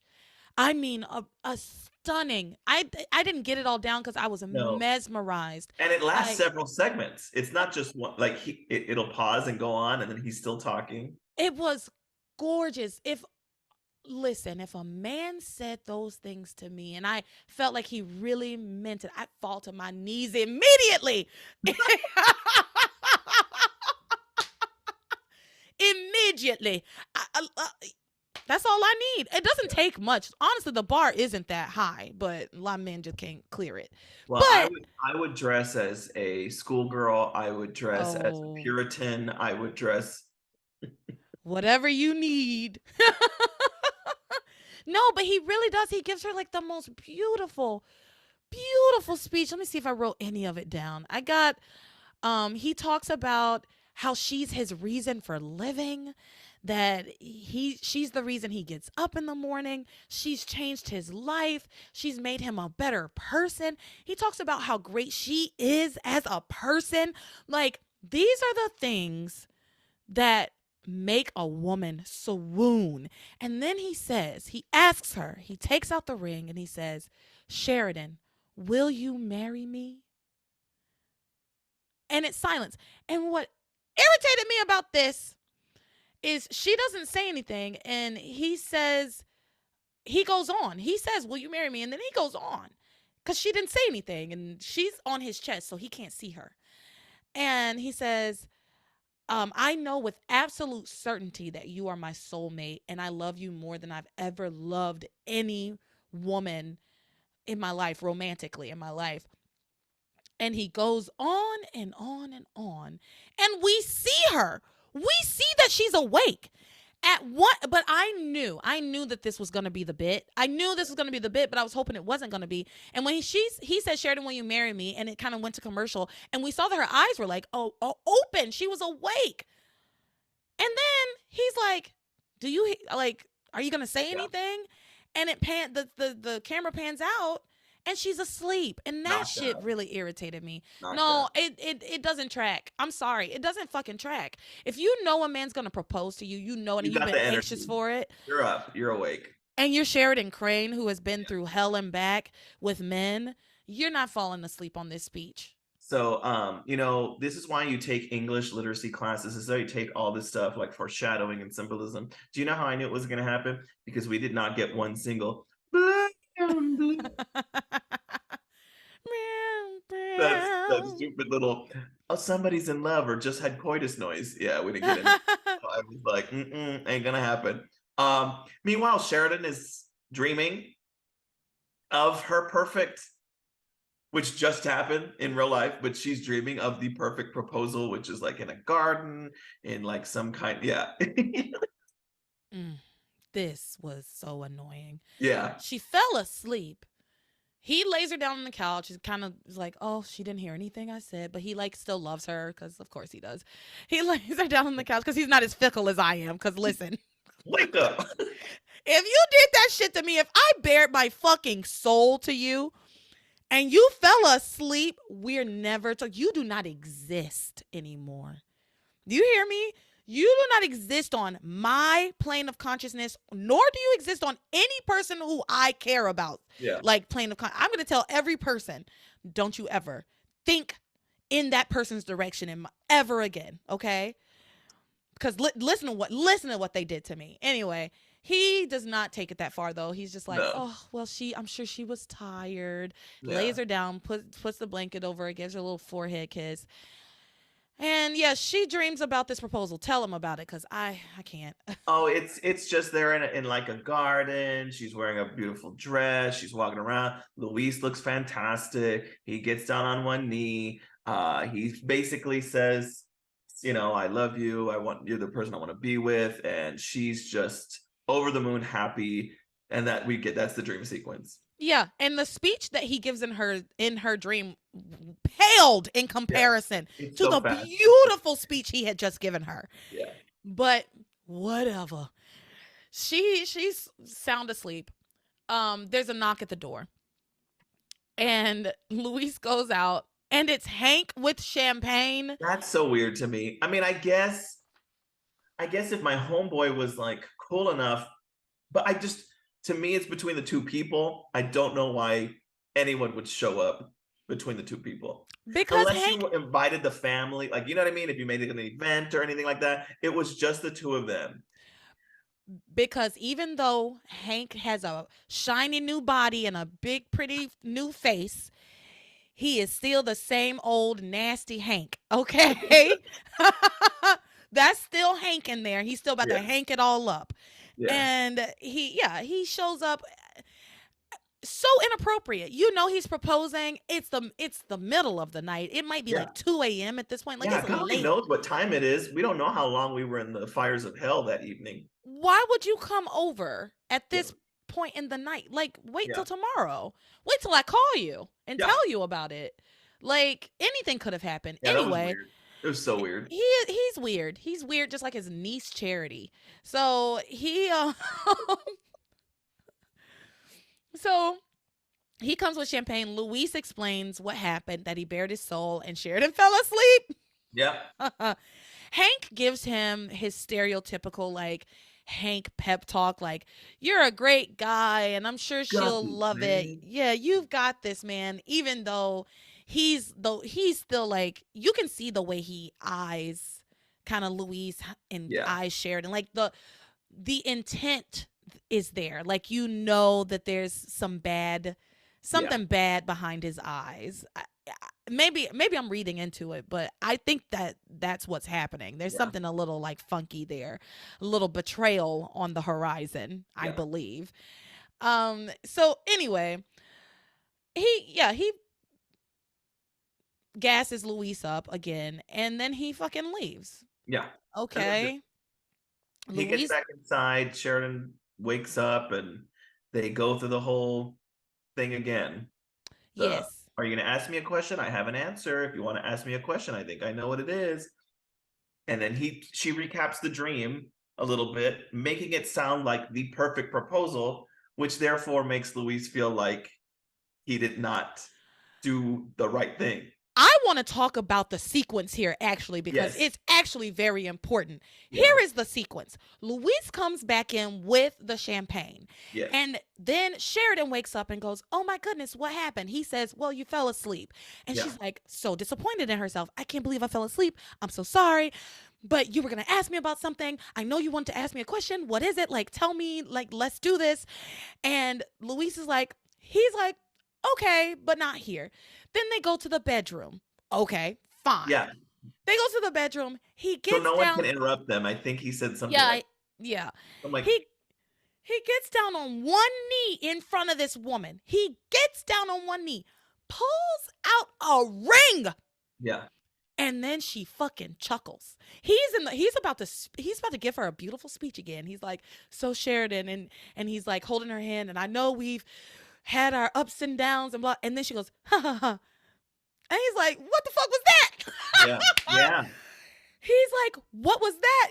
Like, what are you laughing at? What's so funny? And she's like, because I imagine he probably would have felt a little self-conscious about this little ring that he's given her. I mean, it was a beautiful ring, but he was already saying, like, she's a crane. She's probably was imagining she would have a big rock on her finger, blah, blah, blah. So he brings out the ring. She chuckles. He's like, wait, what? And then she's like, well, I was just thinking about a dream I had earlier. And then that's when she tells him about this dream proposal. Girl, take what you can fucking get. Yeah. Take what you can get, Sheridan. This is, do you want it or not? Yeah. Because you're about to lose it. He never proposed to her, everybody. No. No, He no. never proposes to her, and it because she tells him about her dream proposal. He gets up and like dashes out. Yeah. And Fine. that's that for them. That's that for them. Let's very quickly, because I only have like 3 notes about them, talk about Julian and Rebecca within this context. They're doing some more weird sexual This role time play. we get more sex games, but this is what they're like, Puritans or something. Yeah, I wasn't really sure on that. She's dressed like Little Miss Muffet, Yeah. but he's dressed like Alexander Hamilton. I'm not sure.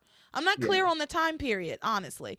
But whatever they're doing, I think maybe she's a barmaiden, a wench, or Yeah. something. Yeah. Something like that. I don't know. They're having They're about, sex yeah, capades. They're doing sex with capades, a knock at and the door. yeah, And we finally and get Gwen back. yeah, we've seen Gwen in a long Yeah. time.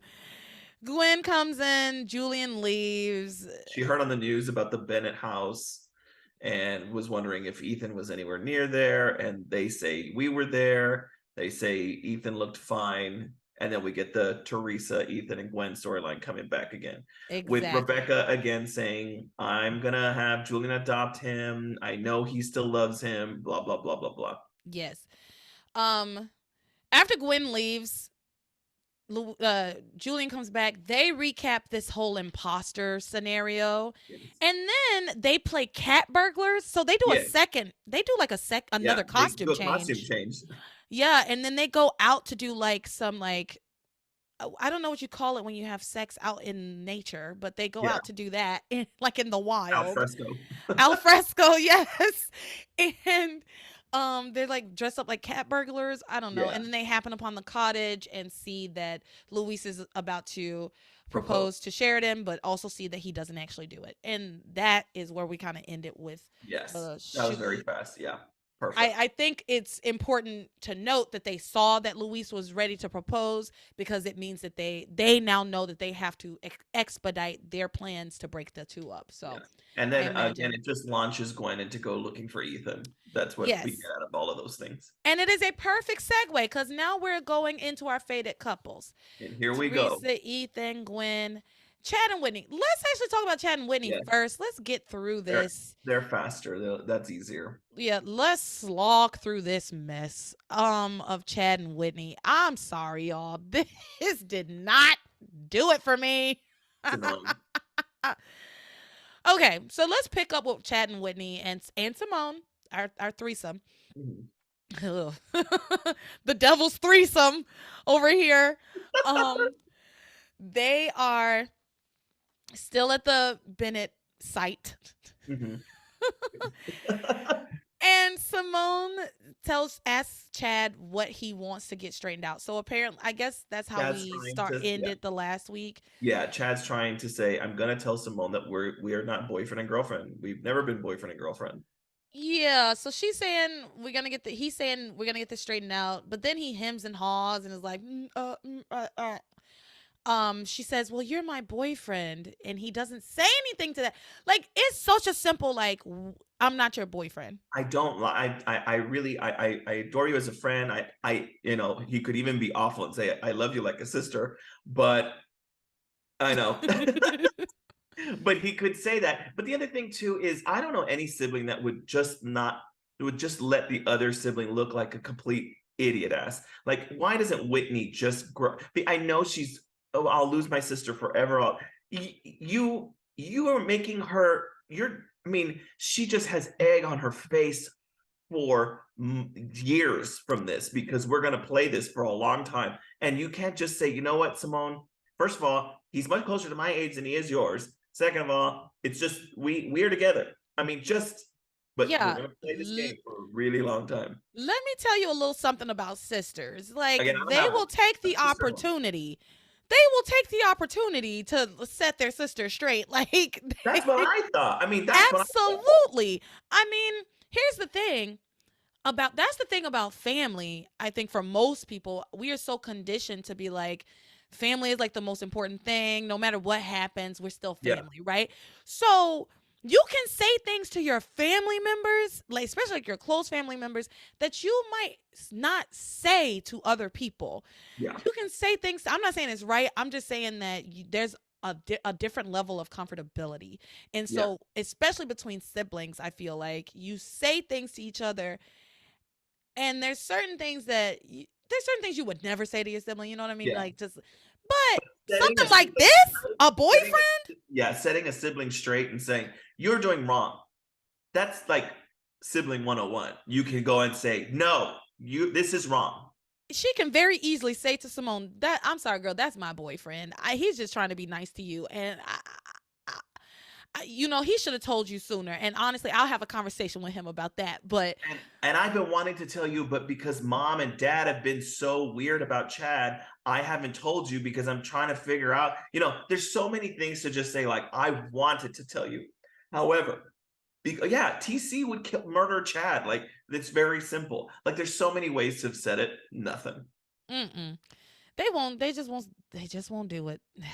It's so stupid. This is a stupid storyline. Like a lot of them are kind of dumb, but this one is extremely. Oh, and this is stupid. funny because at some point they are like, this has gone far too long, and they're like, finally, we're gonna tell her, and they're about to tell Simone when that is exactly when Reese like yanks Tabitha from the bushes, and all of them all go and check in on Tabitha, and that's where we get the no telling of Simone.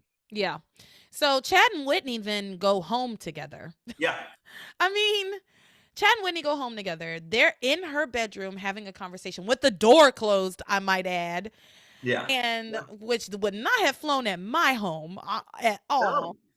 And doesn't fly at the Russell's house. Like Yeah. I know TC and what's that mama's name? Eve. What's that doctor of the year? Eve Russell. I know that they don't play those games. So anyway, she's on her bed. Yeah. With her door closed with Chad, and they're having a conversation. And apparently, the parents haven't made it home yet because Whitney says they probably have to stop at the hospital for some kind of emergency. Fine, and Simone. Instead, like Kay said to Simone, instead of dealing with her own stuff, she's off bothering with Kay and messing with Kay and being wrapped up in Kay's shit when she should just be. If you are worried about your boyfriend or your sister trying to come home to your boyfriend, maybe you should go home with them. Yeah. Maybe. I don't know. But anyway, they're home alone. They start talking about sex. They talk a lot about sex. And they kiss. There's some kissing and a little makeout session and whatnot. Oh yeah, they make out heavy. Yeah. Like that's heavy petting. There's some like boob play. Yeah. There's some touching happening. And things start to go a little too far for Whitney, and she stops it and says that the feelings that she's feeling are scaring her. And Chad says that what they feel for each other is natural. We're connecting and showing each other how we feel. I mean, it was a nice little speech. I feel like Chad was saying all the right things. Too much of the right things. Like it was a little too suave. You think so? For me. Yeah. Okay. It was a little too I know that Chad is I know that the character actually is a good guy and does mean well. But then your guard goes up a little bit. Okay. But the words that he was saying were way too perfect. Okay. Like, it were for like a 19-year-old street kid. Yeah. Like it feels like a scam. It feels like a con. I'm not saying it is. It just kind of feels like it. Yeah. It's not, but it does feel like one. But yeah, he says like he does say like some really beautiful things. We're connecting and the way we feel can't be wrong. And our bodies are just expressing how we feel about each other. Okay. And then she says to him that she's like, I'm a good girl. I go to church. I plan on being a virgin until my wedding night. But now that just seems so silly. It's like, and then she like brings up tennis. She's like, I have goals. Yes, that's what I wrote down. Did you know that you can't have a tennis career and love or grow with anyone because those just aren't. It's actually in the regulations. It's part of Somebody better tell Serena Williams. Somebody got to tell. Who's going to tell Serena Williams? no love. You can have no love, no good healthy relationship, no love making None. because She, it interferes with tennis. yeah, she's talking about tennis out of nowhere right now. And then Chad says to her, I don't know why this made me so like, but he says, you can have a tennis career and still be a woman. I don't know why it just Okay. like. I might have glossed over that one. That is not a perfect thing to say. I don't know. It's just like, and be what makes her a woman? Fucking you? Ah.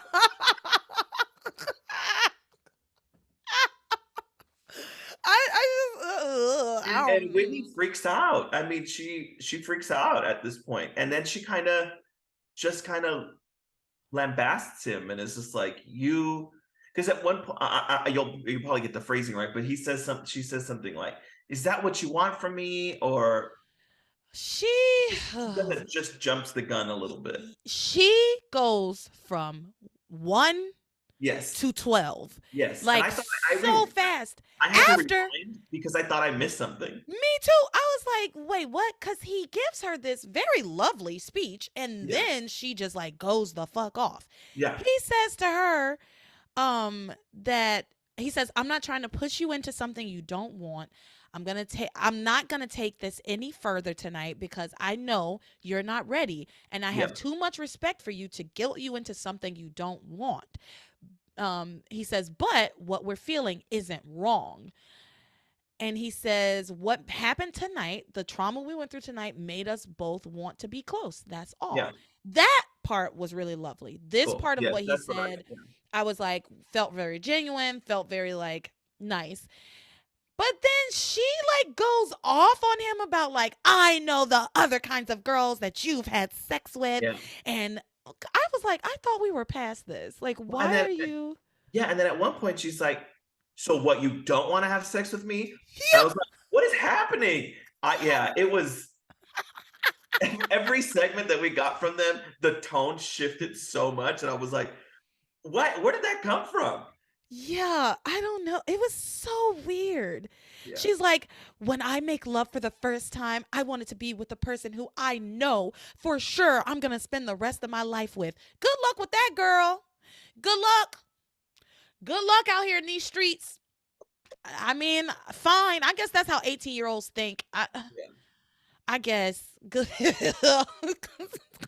That shit is not going to work out very well for you, babe. Yeah. But anyway, she's like, I wanted to be with the person I know I'm going to spend the rest of my life with. And then she starts like, again, maligning his character. Yeah. Just like, I know what kind of you probably won't stick around. Talking about him like having sex with girls and just like leaving them high and dry. And like, I don't know. It was weird. I tried to give her some grace because I'm like, okay, how much of that is TC and Eve talking?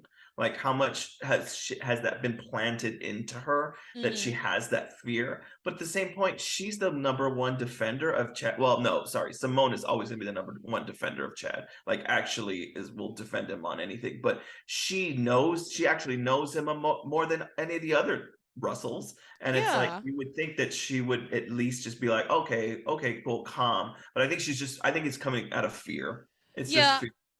I agree. Her parents have done a real number on her. Not to mention, she's got Teresa on the other side going, I'm about to bang Ethan, So got that on her too, right? Yeah, 100%. That's proxy peer pressure. I mean, like, she has that in her head. She's like, look at, Teresa's willing to do this, and that, and I'm not there yet. Yeah, they actually have a conversation about like Teresa and Ethan's sex life, which just felt very weird to me. So actually, let's talk about Teresa and Ethan. This is our last storyline. And here we go. Let's save the best for last. Let's get into this shit right now. So back at the Bennett site, the lot, the empty lot, Teresa is worried that Ethan will leave her and go back to Gwen. She like has a conversation with Ethan because he has been like pushing this narrative about Sam getting with Ivy. So she understandably is like, whoa, wait. Hang on. Take a second. because that means that would end up having Ethan going back to Gwen. So she Yeah. has that in her head. Yeah. Yeah, she's like, Gwen was your first love. What's keeping you from going back to her, basically? And Yeah. he then tells her, this Ethan is so dumb. Yeah. The apple doesn't fall far from the tree, from Yeah. the dumb tree. Yeah. He tells her that he has complete faith in her and that she is the one person he knows will never lie to him. Complete faith. You've known this girl for like 7 months. No, you've known her for like a year and a half. Let me be fair. He's known her for like a year and a half. They've been engaged for like 6 weeks. Like, it's if that long. With like 2 dates, one to the little carnival and then 2 to the noodle house. Like House of Noodles. That's it. 2 dates. They've been on exactly 2 dates. I want y'all all to remember that. Yeah. So, yeah, well, at least for the longest time, it was 1 date. So at least we've doubled the amount of dates they've been on. So, he tells her he could never leave her. He has complete faith in her, and she's the one person who'll never lie to him. Babe, everybody's gonna lie to you at some point. That I'm sorry, y'all. Somebody's gonna. It might be a little lie, it could be a big lie, but people lie. You know, people tell little lies to avoid conversations, to do this, to do that. You know, it's not a big deal. Yeah. Am I a bad person? Well, you're talking about white lies. You're talking about like little things that are going to do that. But I get he has made it. Well, first of all, he has reignited this fervent flame of how he's going to find out who gave his paternity results to the tabloid. And I think he's talking to Chad about it, and Chad's like, why don't you just let that go? Like, you just saw hell. Like, we literally just saw hell, and you're still thinking about that. So it's another plot device, but here we go. I will say Chad did very much play it off like he was like it was so old. He was like, you still thinking about that? That's so old. I was like, that happened like 2 days ago. Like, y'all, please stop trying to gaslight these people.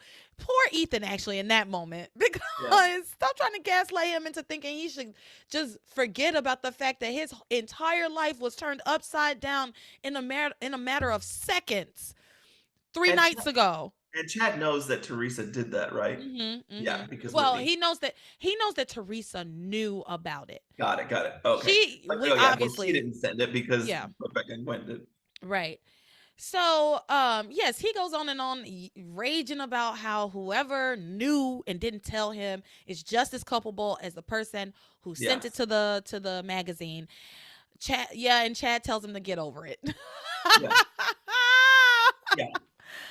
Okay, Chad. So then Teresa has a conversation with Whitney where she tells Whitney, I'm going to tell Ethan the truth. I'm going to finally tell him the truth. But there's a caveat here. I'm going to sleep with him first. That way he can't leave me. Girl, what? Yeah. I can't. No. But sweet I summer know child. people who have done things like that, right? Like, they do things like that. They don't work out. Usually it's like, I'm gonna have a baby. Like, having sex with somebody does not guarantee them in your life. Having a baby with them is a real trap, right? Like, we see that in soap operas a lot, which I actually think we see that with Teresa later. But she really believes that the sacredness of her virginity is going to bond Ethan to her forever. She's such a baby. Yes, it's like, no, that's not going to do anything. Yeah, especially with how angry he is about this tabloid thing. She says, "How can he leave me once I've given him my most precious gift?" Yes, I wrote that too. What? So this is what I wrote down. I wrote this down right at this precise moment. This is my notes verbatim.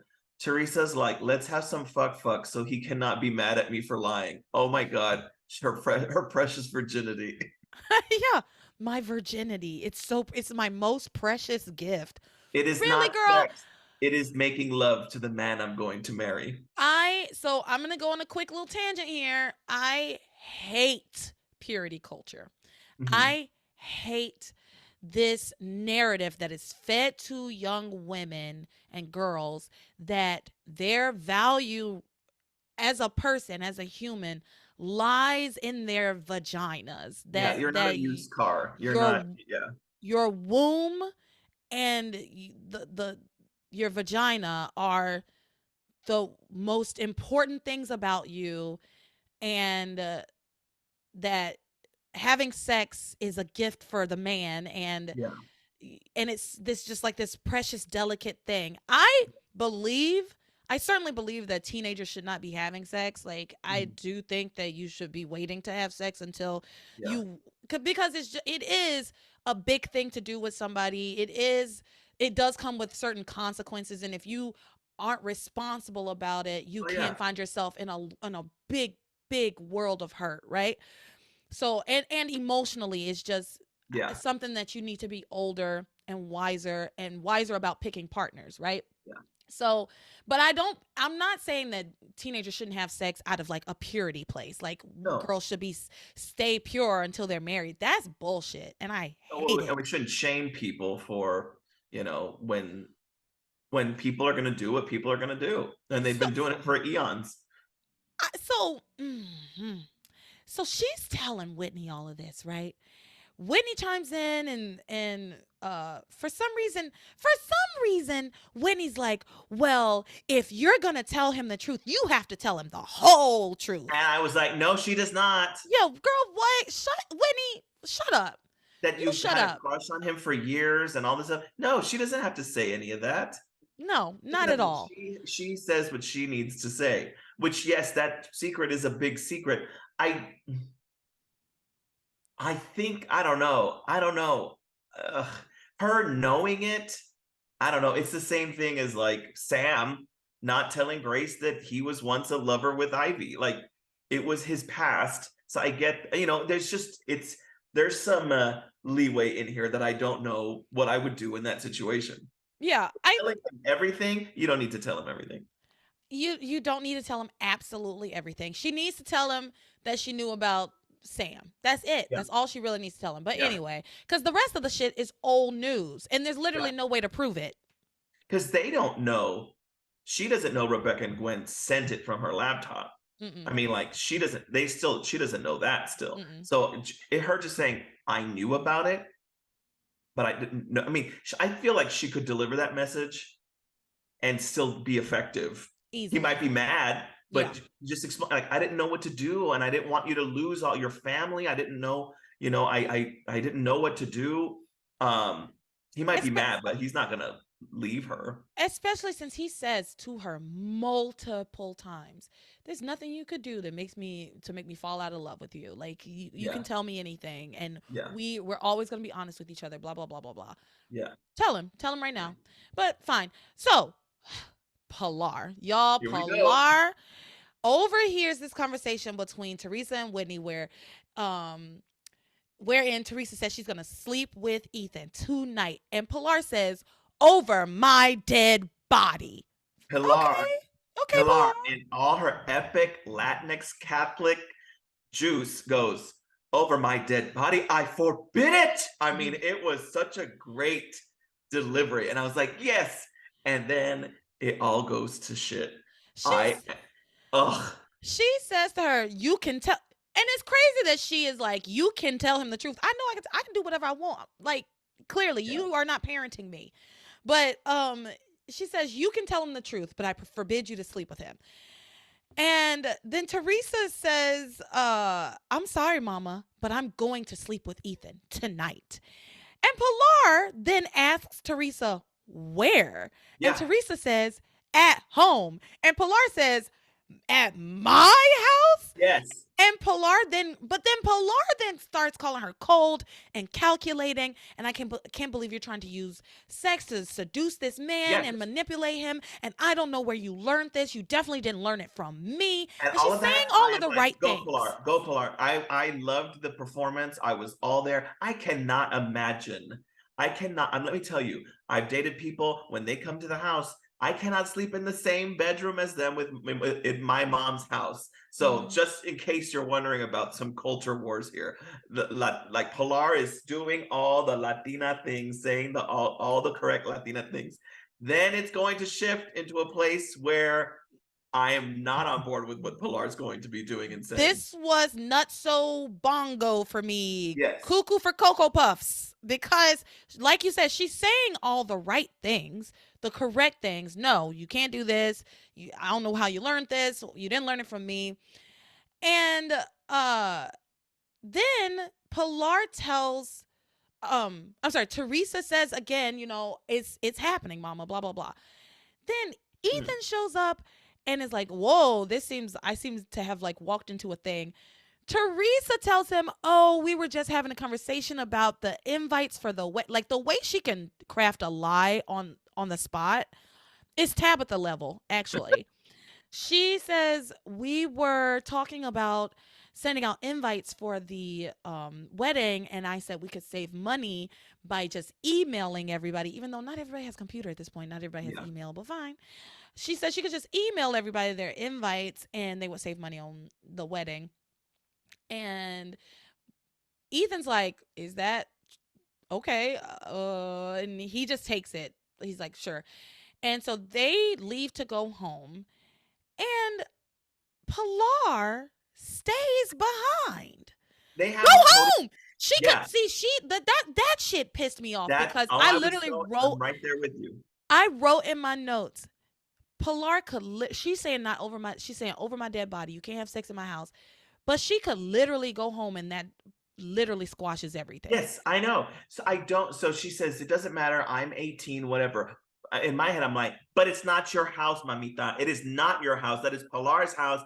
And you know what could have stopped the proposal is if she calls Luis and goes, you need to come over here right now.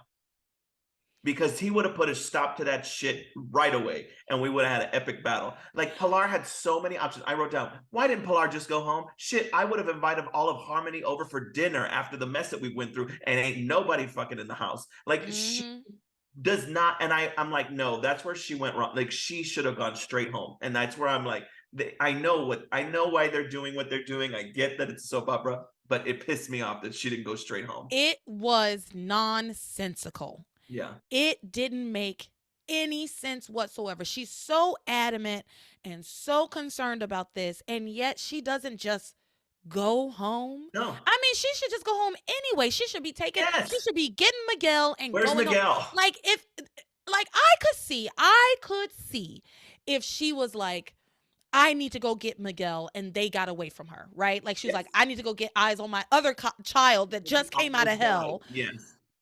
Instead, okay, but she doesn't do that either. She doesn't do that either. She doesn't go check on Miguel either. She goes to Ivy. The shit blew me. This is when it feels like Passions was like programmed into like a Sims game, and you can't control your sim. And it's just going off on its own, and you're like, Pilar, go home. How do I drag you, push my icon to make you go home? Listen, I never give my Sims full free will. You can change that.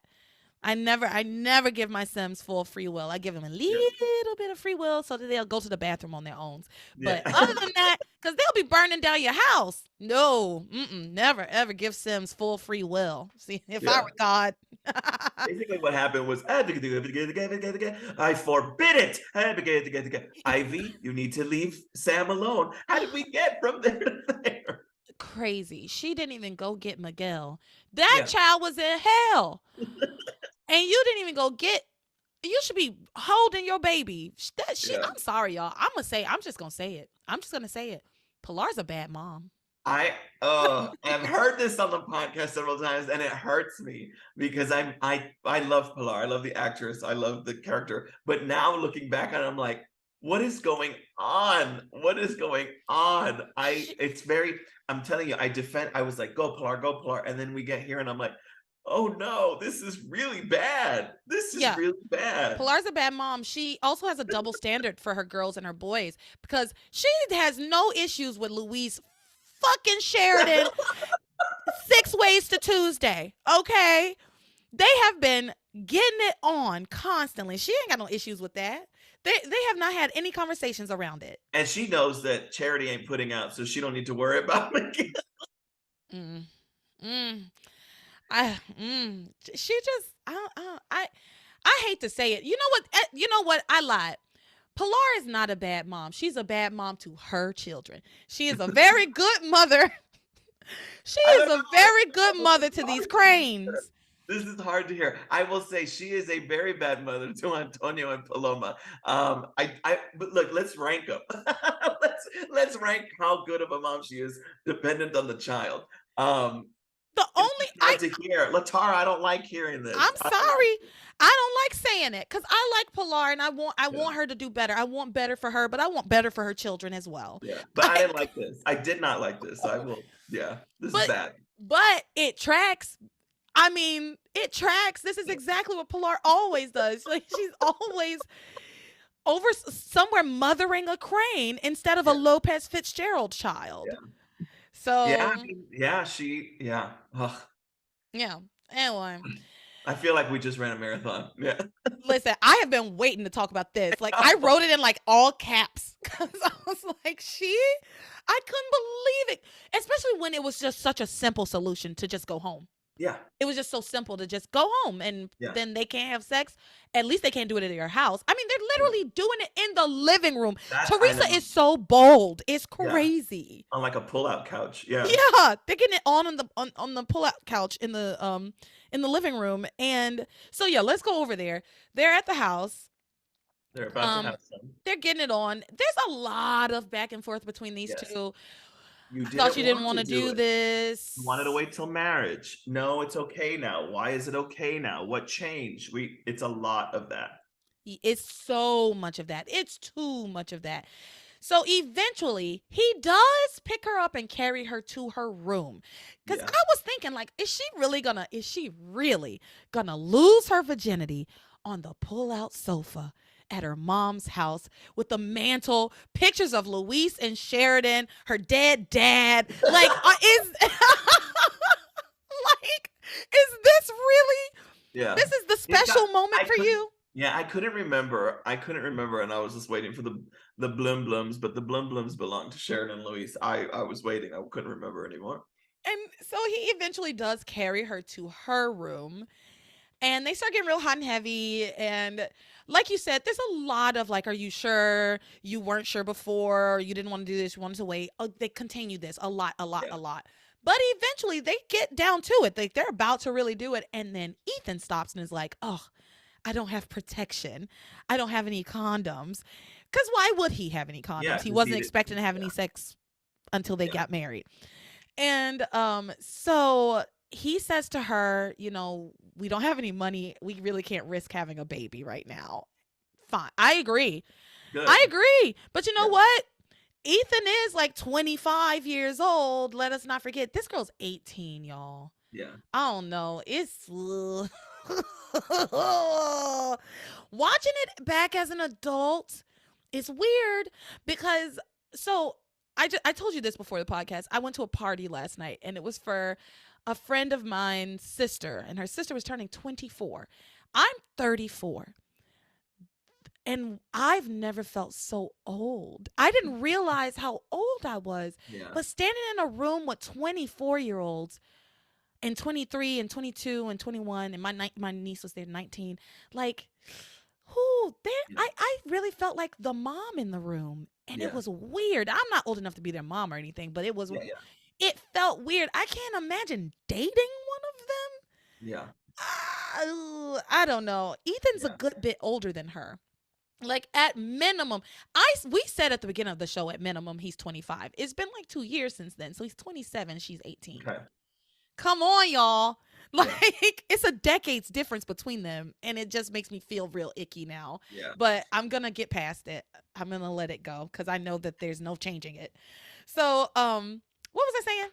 Well, first of so he needs to go get protection. But Yes. before that, we get another awesome window shot in which we find Gwen staring at them as they are about to make love. She's so weird.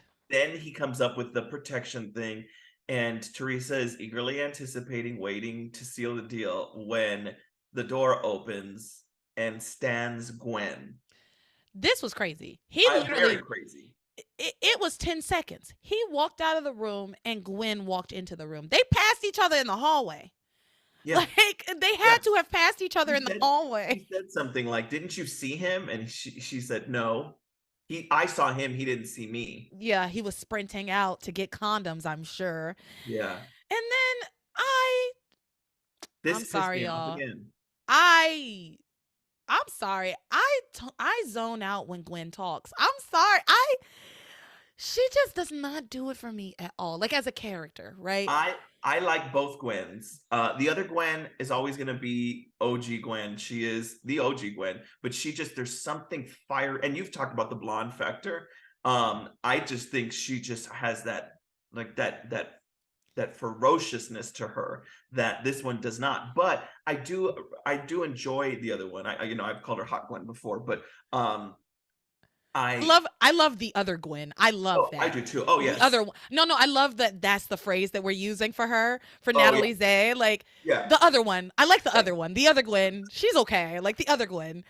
Original Gwen and other Gwen. Yes, she'll eventually get it, but this idea that Teresa just allows her to berate her in her house, in her bedroom. I mean, the woman came into your house once with a baseball bat. First of all, I never would leave my house. I mean, I would never not have a baseball bat under my bedroom, my bed anymore. Like, she just needs to say, get the fuck out of my house. Yeah. And she tries to say it, but she's like in Yeah, she's naked. Bra. Yeah, okay. I think that's what we were supposed to take away, because they were about to have, like, they were like, right at the sex act. Out of your house. Yeah. So to summarize what she's just like, I thought you were gonna wait. Weren't you gonna wait? And she deduces, she's like, well, what changed from you wanting to wait till now? Now you want to get it done. Oh, you must have done something. You must have a secret. And so of course she knows the secret, and so she starts putting those things in her head. Yeah, she tells Teresa not to count her chickens. Yeah. Don't count your chickens. Y'all ain't married yet. That's what she says to her, basically. Yeah. And she says, look at you, you're shaking. You're clearly scared that your secret's going to come out. Then Teresa says, how do you know I have a secret? And Gwen says, you just told me. Oh, girl, bye. Yeah. I know you really thought you ate with that one, huh? No, ma'am. Gwen does not do it for me. I'm sorry, y'all. I know there's a lot of people who like hate Teresa, which is crazy to me. Like, no, it's not crazy. She's a nut.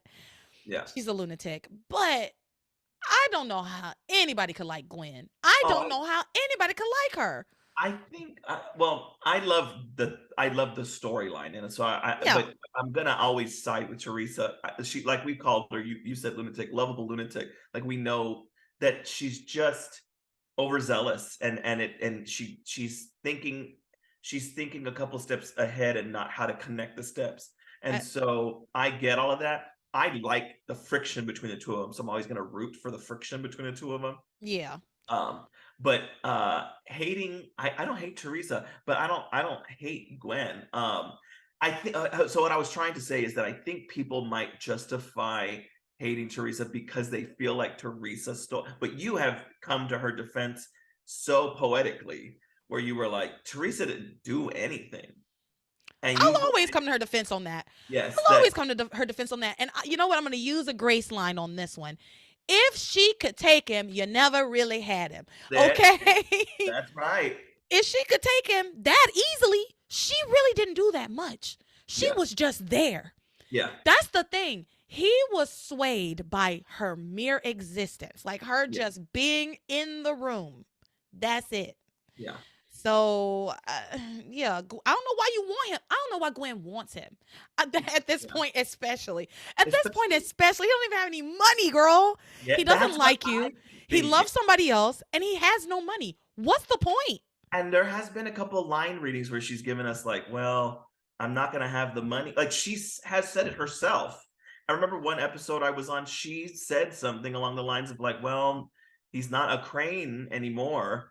So the whole point is that she's going on this based off of the fact that Rebecca will eventually get him renamed a Crane again. Yeah. At this point, too, and I think I have said this before, but she just doesn't want Teresa to have him. She's gonna That's what it she's bought. gonna That's the say it. bottom line. She's gonna tell herself that it's because she loves Ethan and she wants Ethan, and it seems like they're trying to make us believe that, but all of my viewing of this show tells me the contrary, Yeah, right? Like she doesn't really care about Ethan. At this point it's about Teresa. Teresa. And it's been about Teresa And for a it's about that for long Rebecca time. too. Rebecca wants revenge on Teresa as well. She hates that this happened, and she wants to squish her into the mud. Yeah. So yeah, I agree with that full heartedly. Yeah. So they have this, well, not an argument. Gwen just kind of tears into Teresa. her, Yeah. calls her a conniving little bitch or something. Like she definitely calls her conniving. I'm sure she calls her a bitch too. She says, I know girls like you. You're the kind of girl that believes their virginity is some sort of gift. Which actually, I'm with her on this. Yeah. She was like, you're the kind of girl that believes their virginity is some sort of gift and it's so precious. And why would you give that up without having gotten a ring yet? The only explanation is that you have a secret, Yeah. which again, Teresa is 18 and these people are 27, 26, 27, 28, right? This grown woman is saying these things that if I was, if she was talking to another grown woman, they would clearly be like, you clearly know something. Explain yourself. You know what I Yeah. mean? Like she's outing herself, but Teresa doesn't even see it. Yeah. And I hate that. I really hate that myself because what would make a person come into your house, walk into your room while you naked and tell you that you have a secret and then gaslight you into believing that you told them that you have a secret. Yeah. Girl, no, it's not going to work. But it works on Teresa and now she's all upset and Yeah. worried that all of this is gonna come out because Gwen tells her your secret's gonna come out. You might as well tell him. And she basically did all of this. We find out. She basically kind of did all of this to keep the two of them from having sex, Oh which yeah. worked. It Which did. worked. Because by Because the end of it, they're like, let's just wait. I mean, it would kill the mood. Oh yeah. It would kill the mood. But when Ethan gets back, he catches Gwen there in the room. Teresa's clearly upset. He grabs and holds Teresa, which was really sweet actually. He's like holding her. And he's like, Gwen, what are you doing here? And she says, well, I heard about the explosion at the Bennett home. I just wanted to make sure you were okay. And he says, yeah, I'm okay. It was pretty crazy, but Sam saved the day. And then she says, wow, it's interesting to hear you talk so much nicely about Sam, knowing how much you've hated him all these years. And then she grabs him by the arm, pulls him away from Teresa, and gives him a big hug. Again, I don't know. If I was Ethan, I would be like, wait, what? But Yeah. I will say, when she leaves, because okay, before she leaves, she says to Ethan, I want you to know that you can always depend on me. You can always trust me. I'll always be there for you. And then she She said, leaves. I know you have Teresa, but yeah. Yes. And then she leaves. And then when she leaves, to Ethan's credit, he's like, that was weird. Yes, finally. Because he was totally okay with her always hanging around, helping them plan, Mm-hmm. engagement parties and shit. But this time he was finally like, oh, that's kind of weird. So Yeah. growth might Yeah. just And sound like growth, but growth. it was refreshing because often he does, yeah, that dumb thing like, oh, Gwen's so nice. Even after I've treated her like shit, Yeah, she still loves me and she's so yeah, nice. Like, no, he was like, no, that was weird. And it was very weird. And he notices that Teresa seems upset and he says, did Gwen say something to you? What do you think? You're a lawyer. because Deduce. Gwen comes over here all the time. Remember that time she came to me with a baseball bat? Choked me out and locked my mama in a closet. Yeah, My God. She says to him though, it's not Gwen. I've just changed my mind about making love. Ugh. yeah. And he's like, oh, you don't want to do it. You want to wait. And she's like, yeah, I think we should wait. And that's where we ended this week. You got anything to add?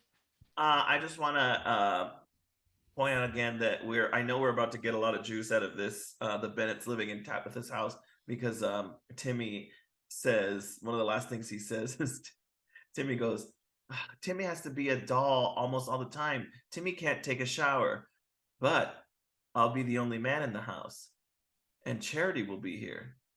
Things aren't as bad as Timmy thinks they are." Oh, Which I just Timmy. thought was so damn cute. Oh, Um, Timmy.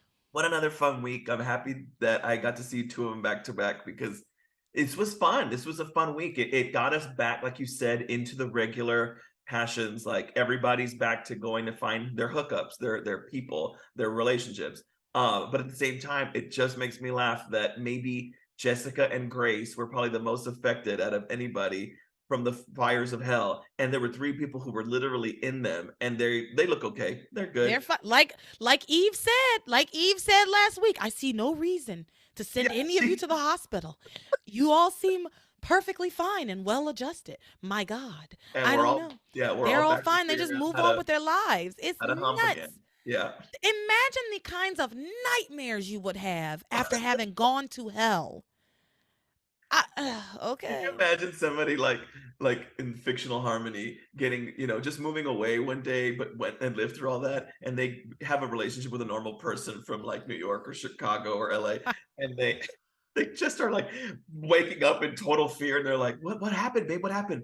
Oh, I just remember the time that my house got sucked into the fires of hell. I was I just thinking sold about the my time a hell worm grabbed me and drugged me to hell, held me hostage in hell.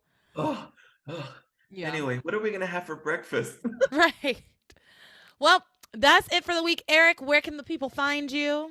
I'm at Mr. Eric Vera on everything, so look for me there. And I please get on the Discord. It is so much fun to chat with everybody, and yeah, and thank you for having me again. It's always a blast. Of course, you'll be back very soon, I'm sure. Thank you for coming again. Yeah. I didn't like that. Thank you for coming. I don't know.